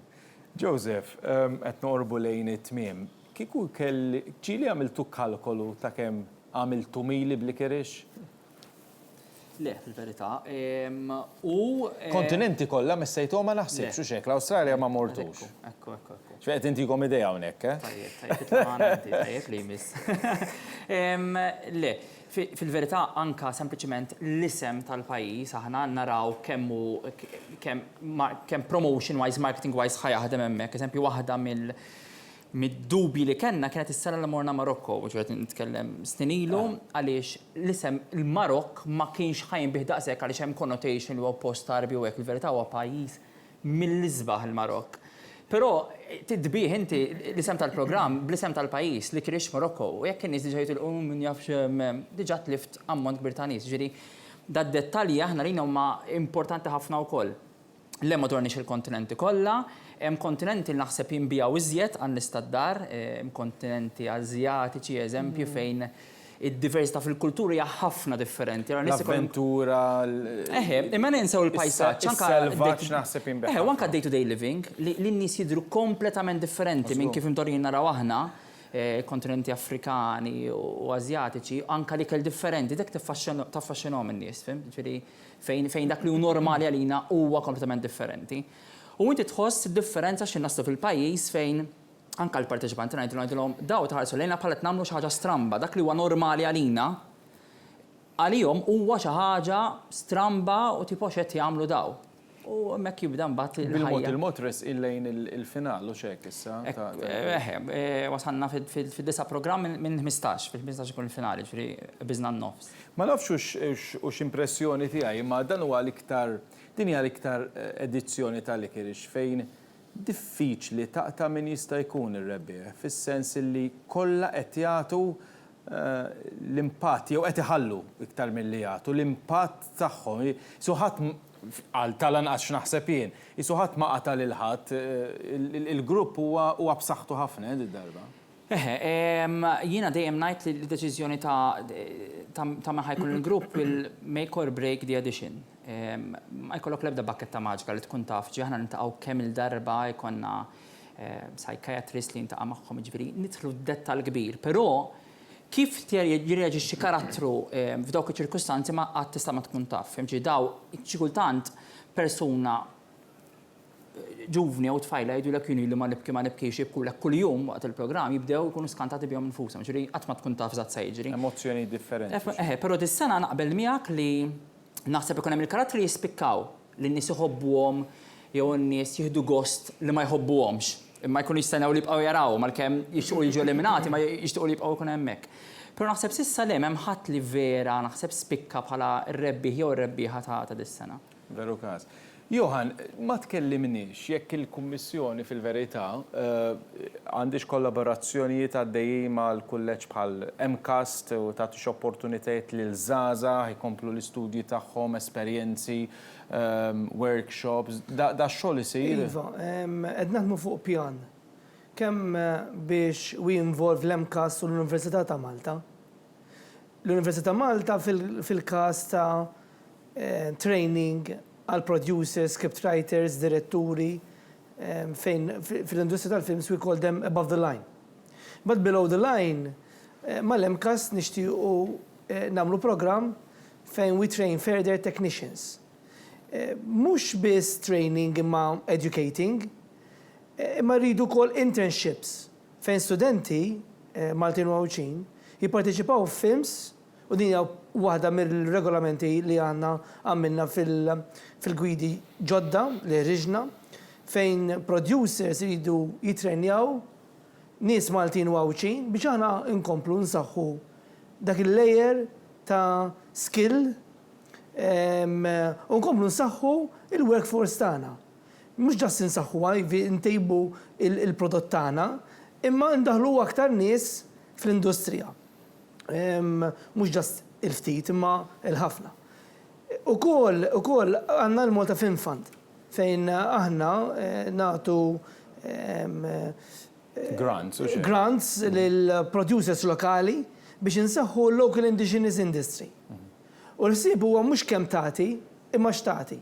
Biex aħna mhux biss irridu nipproduċu film li jintwera lokalment, imma rridu li il-producers lokali, il-creators lokali, jipproduċu films li jikkompetu barra minn Malta, barra minn xtutna. Din qed tfakkar u ndaħħal il-Mario wkoll fiha, din qed tfakkarni f'punt illi ħafna drabi niddiskutuh u noħolmu dwaru.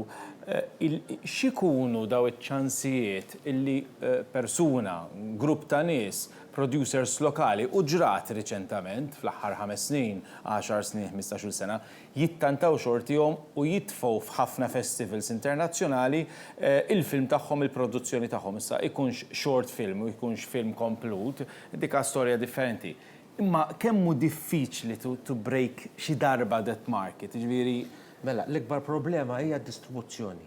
Ftakar li inti għandek sa jiena veru daqsxejn favur wisq il-films Amerikani. Il-films Amerikani jiddominaw it-teatri kollha tad-dinja kullimkien. Issa l-lum ġat anke taċ-Ċina jiddominaw. Ġifieri kullimkien. U allura huwa diffiċli ħafna biex issib teatr, inti tista' taħdem l-aqwa film li qatt tinħadem fid-dinja jekk m'għandekx fejn turih ma jiswa xejn. Mela id-distribuzzjoni hija l-ikbar biċċa u ġeħ ta' ras. Ma distribuzzjoni tfisser flussu. Budget kbar, le.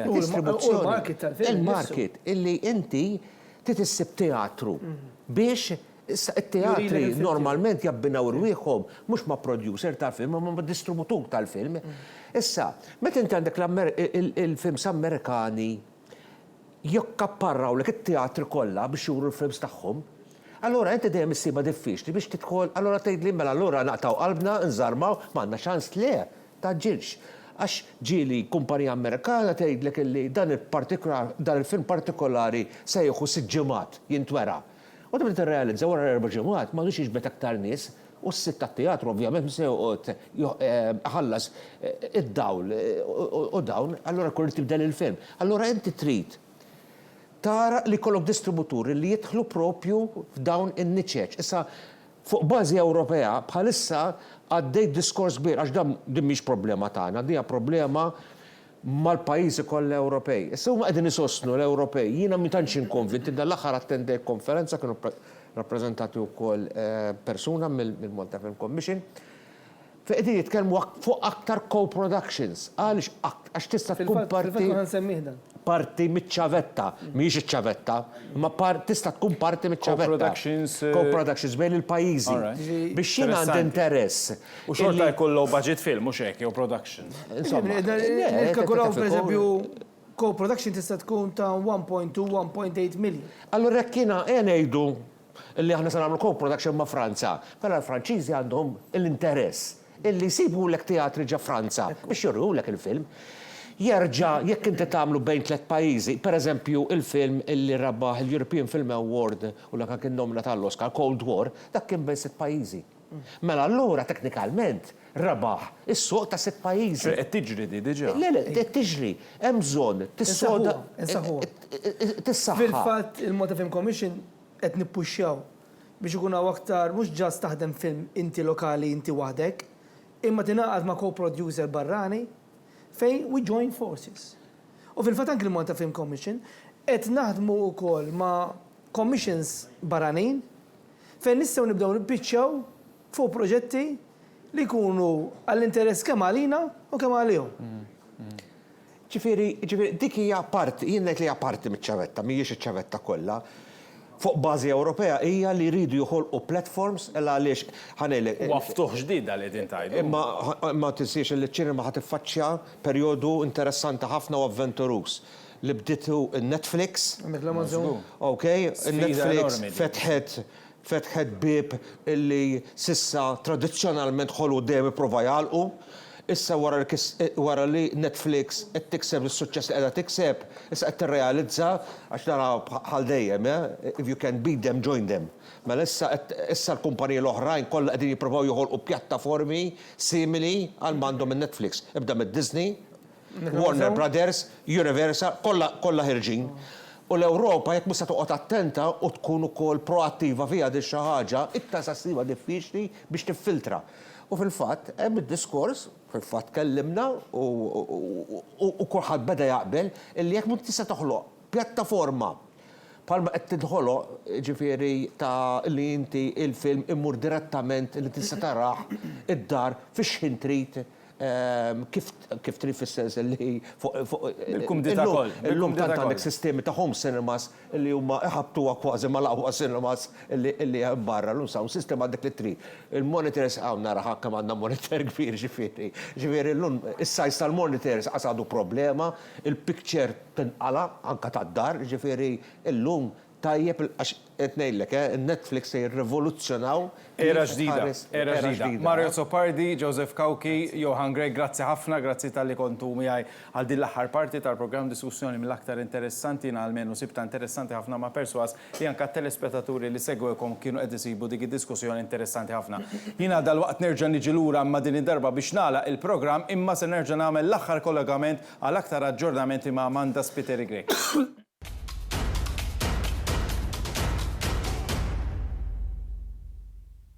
Fadal biss 9 minuti sabiex tala il-votazzjoni propju minnu fih ser immorru fil-lokalità ta' Birżebbuġa. Mulkom il-lokalità ta' Birżebbuġa illi tagħmel parti mill-5 distrett elettorali illi jinkludi wkoll il-Rendi, l-Imqabba, ħal-Kirkop, ħal-Farruċ, ħal-Safi u iż-Żurrieq. Għaw żewġ postijiet tal-votazzjoni fil-lokalità ta' Birżebbuġa, iż-żewġ skejjel primarji tal-Gvern fit-triq San Mikiel u fit-trejqet l-iskola rispettivament. Flimkien dawn għandhom 14 il-kamra tal-votazzjoni minn numru 211 sa numru 224. B'kollox f'Birżebbuġa għaw 8775 votant reġistrat għall-elezzjoni tal-Kunsilli Lokali kif ukoll 7824 votant eligibbli għall-elezzjoni tal-Parlament Ewropew. Il-voti li baqgħu ma nġabrux minn Birżebbuġa huma 1491 għall-elezzjoni tal-Kunsill Lokali u 725 għall-elezzjoni tal-Parlament Ewropew. Dan ifisser li f'Birżebbuġa kien mistenni illi jivvutaw b'kollox 7284 għall-Kunsill Lokali u 7099 persuna kienu mistennija jivvutaw għall-elezzjoni tal-Parlament Ewropew. Sassatejn tal-lum wara nofsinhar għall-Kunsill Lokali f'Birżebbuġa ħarġu jivvutaw 27.8% fil-waqt li għall-elezzjoni tal-Parlament Ewropew f'dan il-villaġġ ħarġu jivvutaw 31.8% tal-votanti reġistrati. Infakru għatfaddal biss sija madwar Malta Għawdex biex intom toħorġu tivvutaw. Jekk għadkom ma votajtux, issa huwa ċans ma nistgħux nisqu kemm huwa importanti li toħorġu tivvutaw f'dawn l-elezzjonijiet tal-Kunsilli Lokali u tal-Parlament Ewropew biex ovvjament pajjiżna ikompli miexi il-qoddim. Se nagħtu ħarsa lejn il-kandidati li qed jikkontestaw il-Kunsill Lokali ta' dan ir-raħal f'isem il-Partit Laburista għandna lil Baldacchino Joseph, Busuttil Josette, Buttigieg Simon, Camilleri Scott, Caruana Alexander, Kutajer Joseph, Bejjer Roderick, Falzon Maria, Farrugia Joseph, Mifsud Mary, Paċ Bernadette, Paċ Jonathan, Stivala Carlo u Zerafa Legros Maria. Fisem il-Partit Nazzjonalista kontestaw Borġ Johan, Portelli Dorjana Josefa, Vella Antonia u Zammit Stanley. Se nerġgħu infakru il-kandidati kollha ta' kull partit tal-elezzjoni tal-Parlament Ewropew. Nibdew bil-Partit Laburista fejn insibu lil Aġus Saliba Alex, Caruana Joseph, Kassar Noel, Kutajar Josjen, Dalli Miriam, Engerer Cyrus, Galia Busuttil Felix, Gauci Mary, Greg James, Mikallef Robert, Sammut Joseph, Sant Alfred, Vassallo Lorna u Flair Vella. Fisem l-Alleanza Bidla nsibu lil Dalli Gonzi Rebecca u lil Greg Mintoff Ivan. Fissem l-Alternativa Demokratika nsibu lil Cacopardo Carmel u lil Tolu Romina. Fissem il-Partit Brain Not Ego insibu lil-kandidat Borċ Antoine Paul. Fissem Imperium Europa insibu lil-kandidat Lowell Norman. Il-kandidati indipendenti għal din l-elezzjoni huma Aquilina Joseph, Bonnici Nazareno, Borċ Mario, Cassola Arnold u Florian Stephen. Fissem il-Partit Demokratiku insibu lil-Applegrin Camilla, Buttigieg Anthony Emmanuel, Kauki Inglot Martin u lil Farrugia Godfrey. Fissam il-Moviment Patriotti Maltin insibu lil Borġ Simon u lil Megali Nugget.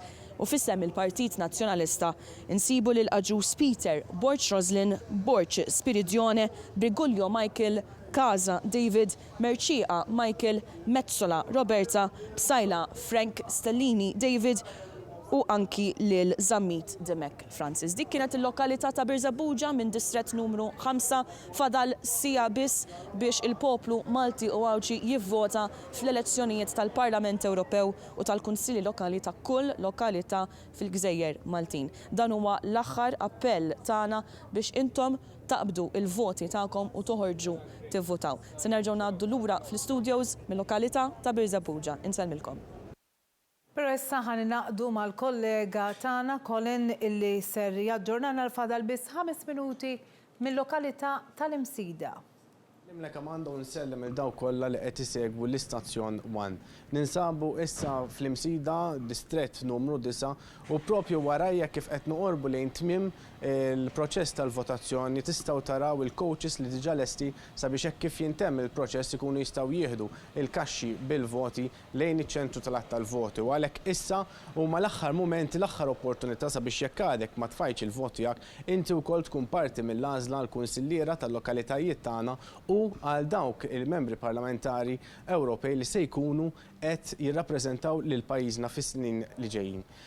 Issa, l-lum li wassalnilkom kollegamenti diretti minn bosta postijiet tal-votazzjoni matul il-ġurnata, stajna naraw li l-proċess tal-votazzjoni kien wieħed li mexa pjuttost sew u mingħajr intoppi.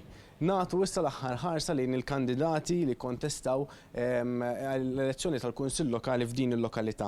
Għal-Partit Laburista Baldacchino Cefaj Margaret, għal-Borġ Jean-Claude, Brincat Emmanuel, Kirkop Nicholas Joseph, Demarco Joseph, Galia Carmen u Galia Romina. Għal-Partit Nazzjonalista Aġus Morris, Borġ Christopher, Camilleri Renald, Kassar Joseph, Farrugia Alfred, Ċiberras Jude, Selvaggi Charles, Indipendenti Bartolo Carmelo. Dak kollox minn naħa tiegħi fil-waqt li nsellmilkom ngħaddi l-linja lura fl-istudios. Grazzi lilek, Colin, jien ma fadalli xejn għajr li nirringrazzjakom tal-li kontu magħna. Il-trasmissjonijiet tagħna ser ikomplu jaġġornawkom minn mument tal-ieħor issa ovvjament niffukaw lejn in-naxxar fejn il-kollega Antoinette Farzon se tkun qed taġġornana dwar dak kollu illi se jibda wara kif jingħala il-votazzjoni. Il-ħin eżatt fadal 2 minuti u nofs, ġifieri wasalna biex tingħalaq il-votazzjoni. Min-naħa tiegħi Rat il-ħajr tal-li kontu miegħi saħħiet.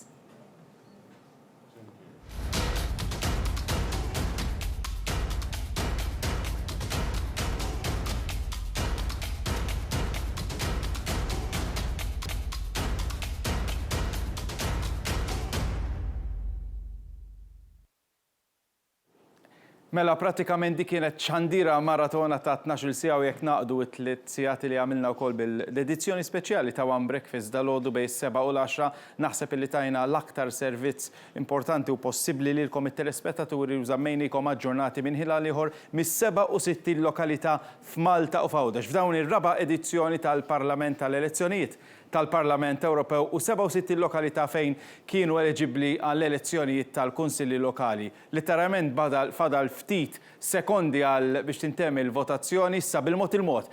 Dan il-programm jispiċċaw imma immedjatament warajna tibda xandira oħra, xandira li se twasalna sa nofs il-lejl fejn ser ikun hemm diskussjoni għaddejja minn dan l-istudio imma wkoll kollegamenti diretti fis-sala tal-voti fin-naxxar fejn bil-mod il-mod l-attività tiżdied biex bil-mod il-mod ukoll anke matul il-lejl ikun hemm mitħejjiet importanti ħafna sabiex għal-ħabta ta' 6:30 ta' filgħodu nibdew f'xandira diretta mis-sala tal-att tal-voti fin-naxxar u nibdew nistennew biex jibda bil-mod il-mod ukoll hemmhekk il-proċess tal-att tal-voti biex ikollna l-ewwel indikazzjonijiet għal-ħabta tal-10 l-10:30 dawk il-ħinijiet l-ewwel indikazzjonijiet ta' riżultat tal-elezzjonijiet tal-Parlament Ewropew. Infakkarkom għal darb'oħra illi għada nkunu nafu bħal kumplament tal-Ewropa kollha l-elezzjonijiet lokali, riżultati tal-elezzjonijiet tal-Parlament Ewropew, ir-riżultati tal-elezzjonijiet lokali lat ikun f'nofs il-ġimgħa d-dieħla u lejn tmiem il-ġimgħa d-dieħla. Grazzi ħafna tal-li segwejtuna u issa nħeġġixkom biex issegwu aktar it-trasmissjoni ta' One u mill-ġdid nirringrazzja lil crew tekniku kollu li ħaddiema kollha ta' One li ħadmu f'din il-kampanja elettorali li bdiet daqs xahar u 15 ilu u bdil mod il-mod qed tintemm issa u dan il-weekend. Grazzi ħafna u nsellmilkom.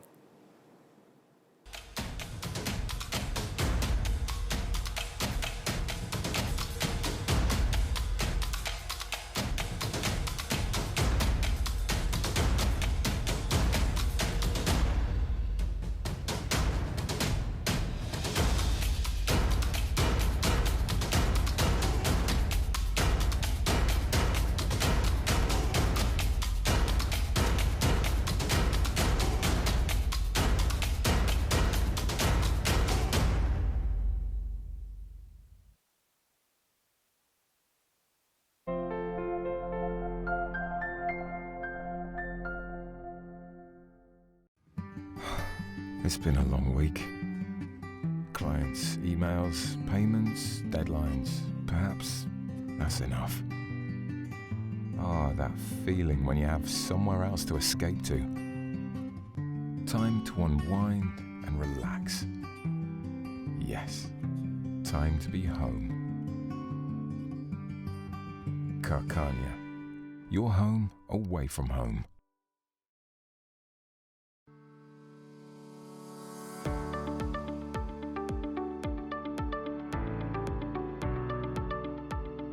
Ixtri l-amara kollha l-darek banqas minn 8,000 euro. L-aqwa home package f'Malta. Distinct Homes for Quality Living. Rabat Għawdex u Triq l-Imdina Ħattart. Gourinia washing machines and dryer for best washing and drying performances. Energy efficient, economical, easy to use with super silent operations. Gourinia, life simplified. Exclusively from Centro Casalinga.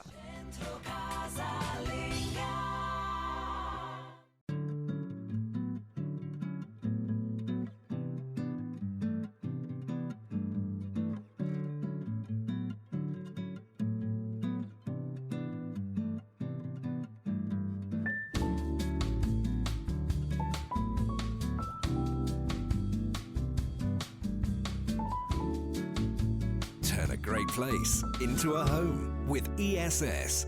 Visit ess.com.mt.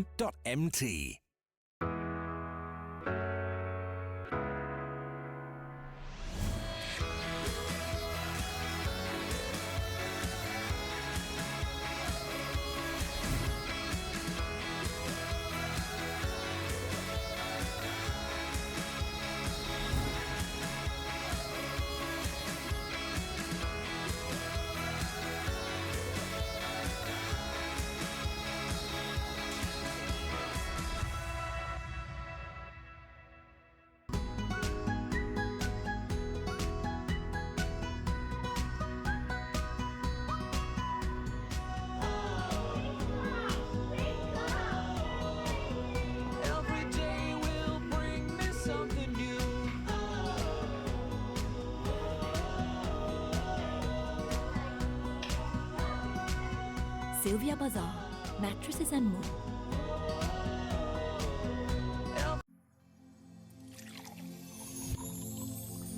Offerta minn Anteco Pure ta' 145 fl-xkun tal-ilma ta' 18.9 litri il-wieħed u tieħu dispenser b'xejn tal-isħun u l-kiesaħ għal prezz speċjali ta' €623.50. Dan-l-ammont jista' jitħallas fi żmien sena f'pagament fix-xahar. ċempel issa fuq 800 74 422. Ipproteġi l-klieb u l-qtates tiegħek minn parassiti bħal brijat u qurdien, fleas and ticks, kif ukoll mis-sandflies.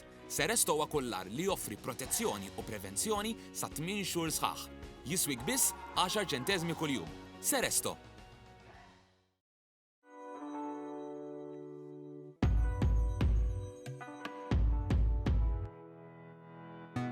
Bodo Electric Vehicles, minant Spiteri Autos, Nashar Road Birkirkara, faċċata tal-Smart. Bodo, l-orħos karozza fis-suq tal-karozzi elettriċi.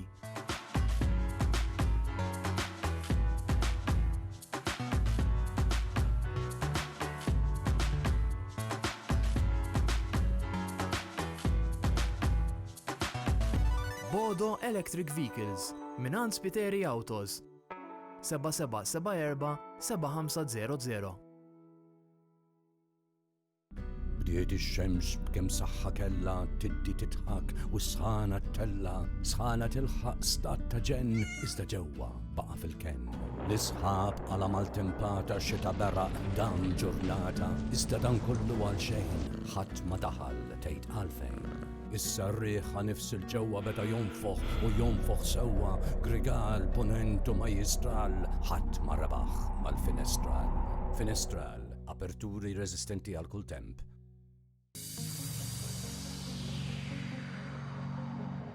Għandek xi okkażjoni? Waslet il-ġurnata tal-proġett? Se toqgħod parina ta' xi mamudija jew griżma? Jew forsi xi tieġ tal-familja jew ħbieb tidher l-aħjar? Asal wasla Sandy Club ta' 21 September Avenue Nashar.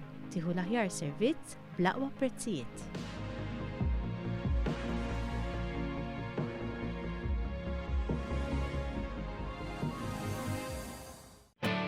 Jekk qed tfittex biex tagħti der isbaħ lid-dar tiegħek, Big Ben Interiors għandhom għażla vasta ta' twapet, portieri, fitted carpet, laminate parke u drappijiet tal-aqwa kwalità. It-tim ta' Big Ben joffri wkoll installazzjoni ta' parke, ħjata tal-portieri u kif ukoll konsultazzjoni professjonali. Big Ben Interiors, the heart of your home. Alphonse Enterprises Limited tal-Ħamrun. Issibulhom varjetà kbira ta' ikel u xorb. Jaċċettaw ordnijiet ta' riċevimenti ta' tiġijiet u festini privati b'50 sena esperjenza, miftuħin kuljum it-tnejn sas-sibt u l-ħdud nofs ta' nar. Available at SunSource, Nashar Road, Birkirkara, 27581303. VNC proprjetà għal-beħ u għal-kiri, ċemplu 21420086. Art at Home. Amara ta' kwalità. Prezzijiet inkredibbli. Għażla enormi. U fuq kollox, servizz impeccabli. Ejjew żuruna fi triq l-imdina ħattard. Art at Home. Ifranka l-flus u għex komdu.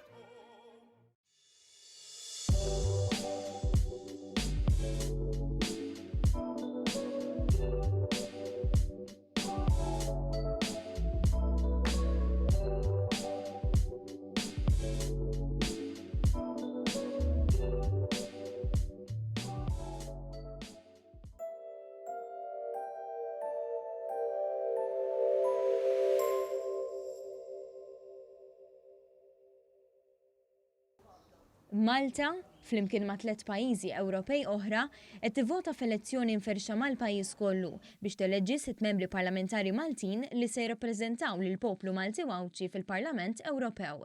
Din hija raba darba li pajjiżna tieħu sehem fl-elezzjoni tal-Parlament Ewropew. Fl-istess waqt, il-poplu Malti Wawċi qed jivvota fl-elezzjoni tal-Kunsilli Lokali li għall-ewwel darba sa mit-twaqqif tagħhom 25 sena ilu qed isiru kollha f'daqqa. Għall-elezzjoni tal-Parlament Ewropew huma eliġibbli li jivvotaw 332,888 votant. Dan wara li ftit aktar minn 10% tal-votanti reġistrati ma ġabrux id-dokument tal-vot tagħhom. Għal din l-elezzjoni qed jikkontestaw 41 kandidat, 14 fisem il-Partit Laburista, 10 fisem il-Partit Nazzjonalista, 2 għall-Alleanza Bidla u 2 għall-Alternativa Demokratika, kandidat wieħed fisem Brain Not Ego u ieħor għall-Imperium Ewropa, 2 għall-Moviment Patrioti Maltin, 4 fisem il-Partit Demokratiku u 5 kandidati indipendenti. Il-votazzjoni bdiet fis-7 ta' filgħodu bl-istiġillar tal-kaxxi tal-voti u bil-ftuħ tal-postijiet tal-votazzjoni f'kull belt u raħal f'Malta u Għawdex. Il-votazzjoni tintemm fl-10 ta' filgħaxija, meta l-attenzjoni mbagħad iddur fuq is-sala tal-voti fin-Naxxar li din is-sena tinsab lesta biex għall-ewwel darba fl-istorja tal-elezzjonijiet f'pajjiżna l-att tal-voti jsir b'mod elettroniku. Intant, għalkemm illum ivvota l-maġġoranza tal-poplu Malti Wawċi, diġà kien hemm min ivvota s-sibt li għadda. Fil-fatt, dakinhar ivvutaw dawk li taħt ġurament iddikjaraw li kienu se jkunu msefrin dawk f'residenzi tal-anzjani u fl-isptarijiet. ċifri mill-Kummissjoni Elettorali juru li l-ġimgħa l-oħra 84% ta' dawk eligibbli li jivvotaw eżerċitaw id-dritt tagħhom. Kienu 7383 il-votanti reġistrati u l-voti mitfuqa s-sibt li għadda kienu 6168. Min barra l-41 isem fuq il-karta tal-vot għall-elezzjonijiet tal-Parlament Ewropew, fi 68 lokalità, il-poplu Malti Wawċi qiegħed jagħżel ukoll lil dawk li se jirrappreżentawhom fuq livell lokali. Din il-ewwel darba fl-istorja li l-elezzjonijiet tal-kunsilli lokali saru kollha f'votazzjoni waħda mindu twaqfu 25 sena ilu. B'kollox l-elezzjonijiet qegħdin isiru fi 53 belt u raħal f'Malta u 14 f'Għawdex fejn iridu jiġu eletti 459 kunsillier minn 736 kandidat. Eliġibbli li jivvutaw fl-elezzjonijiet lokali kien hemm 341,185 persuna.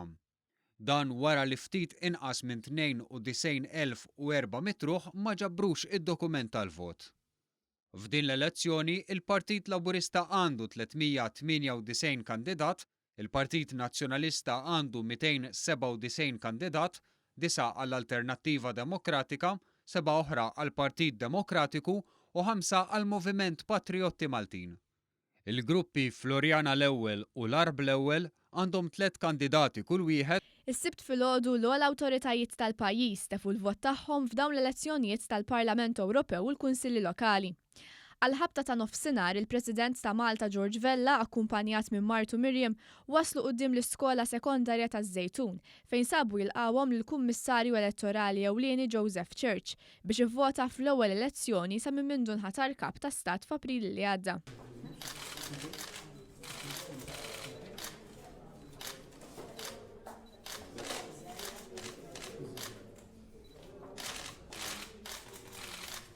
Satejn qabel għal-ħabta tal-10 ta' filgħodu, il-Prim Ministru mexxej Laburista Joseph Muscat mar jażel il-kandidati li se jirrappreżentaw lil poplu Malti fil-Parlament Ewropew u lil kandidati li se jirrappreżentaw lir residenti ta' Burmarrat fil-Kunsill Lokali ta' San Pawl il-Baħar. Seren u bidbissima fuq fommu akkumpanjat minn Martu Michel imxew bil-pass mir-residenza tagħhom lejn l-unika post tal-votazzjoni f'Burmarrat. Huma daħlu f'dar numru 1 fejn wara li vvotaw xeħtu l-vot tagħhom fil-kaxxi rispettivi. Mument li ġibet l-attenzjoni tal-ġurnalisti preżenti.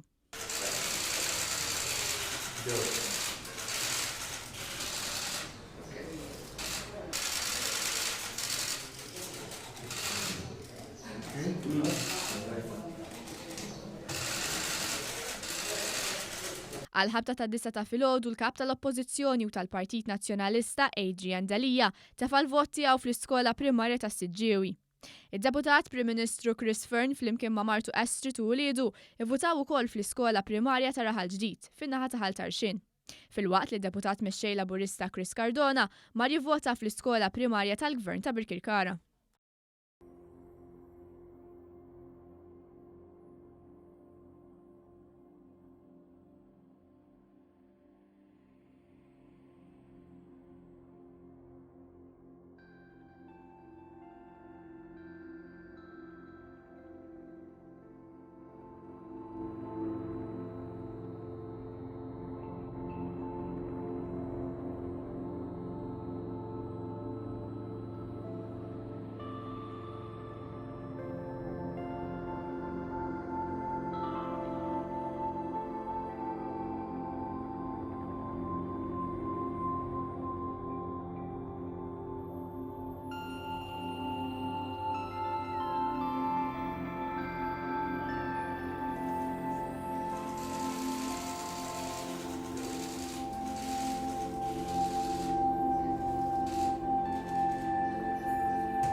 Lights, carrots, apricot, kale, strawberry, banana, pumpkin, sugar? No sugar. Vitamins, fresh milk.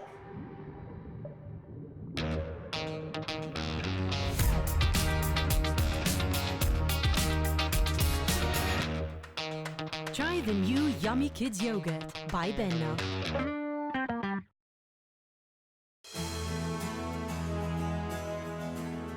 Accomodel Sofa, sofanijiet Spanjoli tal-aqwa kwalità li jistgħu jiġu ta' kull qis u jinħadmu minn ġilda, microfiber jew għażla ta' drappijiet. Kull mudell jista' jiġi ordnat full electric recliner u storage jew sofa bed. Għal aktar modelli mill-aħħar kollezzjoni l-aqwa prezzijiet b'offerti rikorru fix-showrooms tagħna ġewwa Mosta Road Lija. Issa b'estensjoni ta' showroom akbar u b'għażla ta' aktar minn 40 mudell ta' sofan minn fejn wieħed jista' jagħżel. Accomodel Sofa, Mosta Road Lija. Bdiet ix-xemx b'kemm saħħa kellha tiddi titħak u sħana tella, sħana tilħaq stat ta' ġenn iżda ġewwa baqa' fil-ken. L-isħab għala maltempata xita beraq dan ġurnata, iżda dan kollu għal xejn, ħadd ma daħal tgħid għalfejn. Issa r-riħ nifsil ġewwa beda jonfoħ sewwa, grigal, ponent u majistral, ħadd ma rebaħ mal-finestral. Finestral, aperturi resistenti għal kull temp. Gourinia washing machines and dryer for best washing and drying performances. Energy efficient, economical, easy to use with super silent operations. Gourinia, life simplified, exclusively from Centro Casalinga. Ipproteġi l-klieb u l-qtates tiegħek minn parassiti bħal brijat u urdien, fleas and ticks, kif ukoll mis-sandflies. Seresto huwa kullar li joffri protezzjoni u prevenzjoni sa 8 xhur sħaħ. Jiswik biss 10 ċentesmi kuljum. Seresto.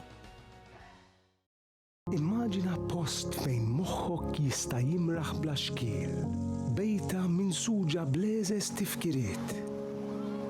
Stħajjel bennina ta' ħolm, ħelu sabiħ, fejn ħsibijietek u l-elementi jinaqdu b'mod sħiħ.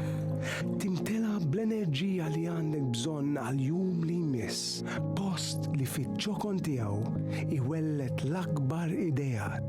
Falsons Bathrooms and Ceramics, Psala Street, Santa Venera.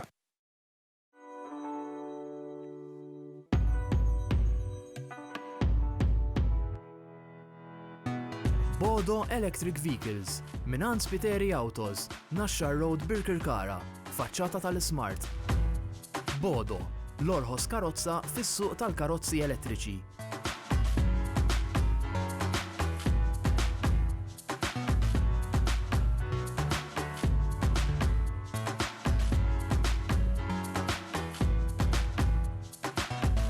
Bodo Electric Vehicles, minant Spiteri Autos, 7774 7500.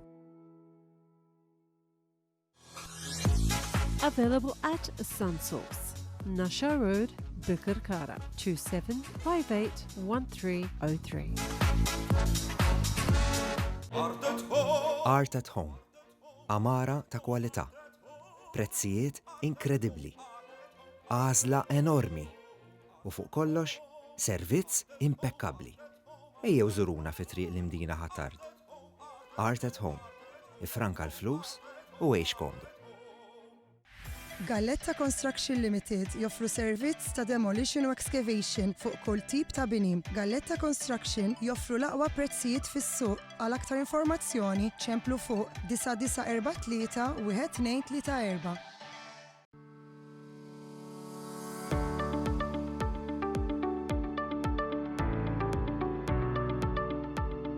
Ixtri l-amara kollha l-darek banqas minn 8,000 euro.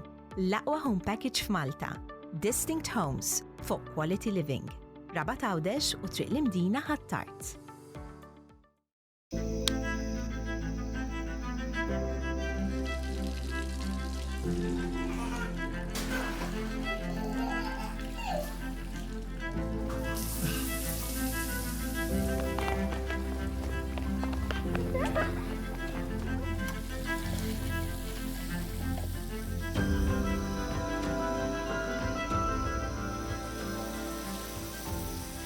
Life flows on.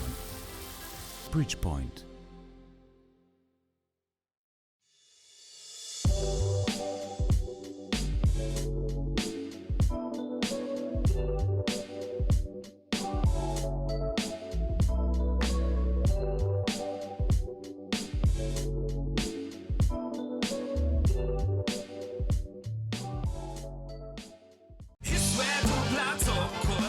Lejla ta' divertiment mill-aqwa mimli daħ u mużika flimkien ma' Ray Kalleja, Daniel Kauki u l-Big Band Brothers u mistieden speċjali mill-Awstralja Paul Capsis.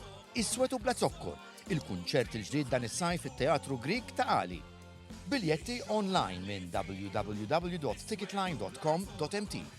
Is-Swetu bla Zokkor. U int kif tieħdu? Is-Swetu bla Zokkor qed jiġi mwassal lilkom bix-xewqa tajba ta' The Box. 1. U Kini. Nixtieq nistedinkom biex kull nhar ta' tnejn fil-5:30 tintaqgħu miegħi fuq 1. Għal aktar riċetti. Din is-sena preparajtilkom riċetti vera li ħajogħġbukom. Ħannagħmel ħafna riċetti biżriera, xejjex, ħut, laħam u ingredienti oħra li żgur ħadd tieħdu gost tippruvawhom. Allura, kull nhar ta' tnejn fil-5:30 inkunu flimkien fuq 1.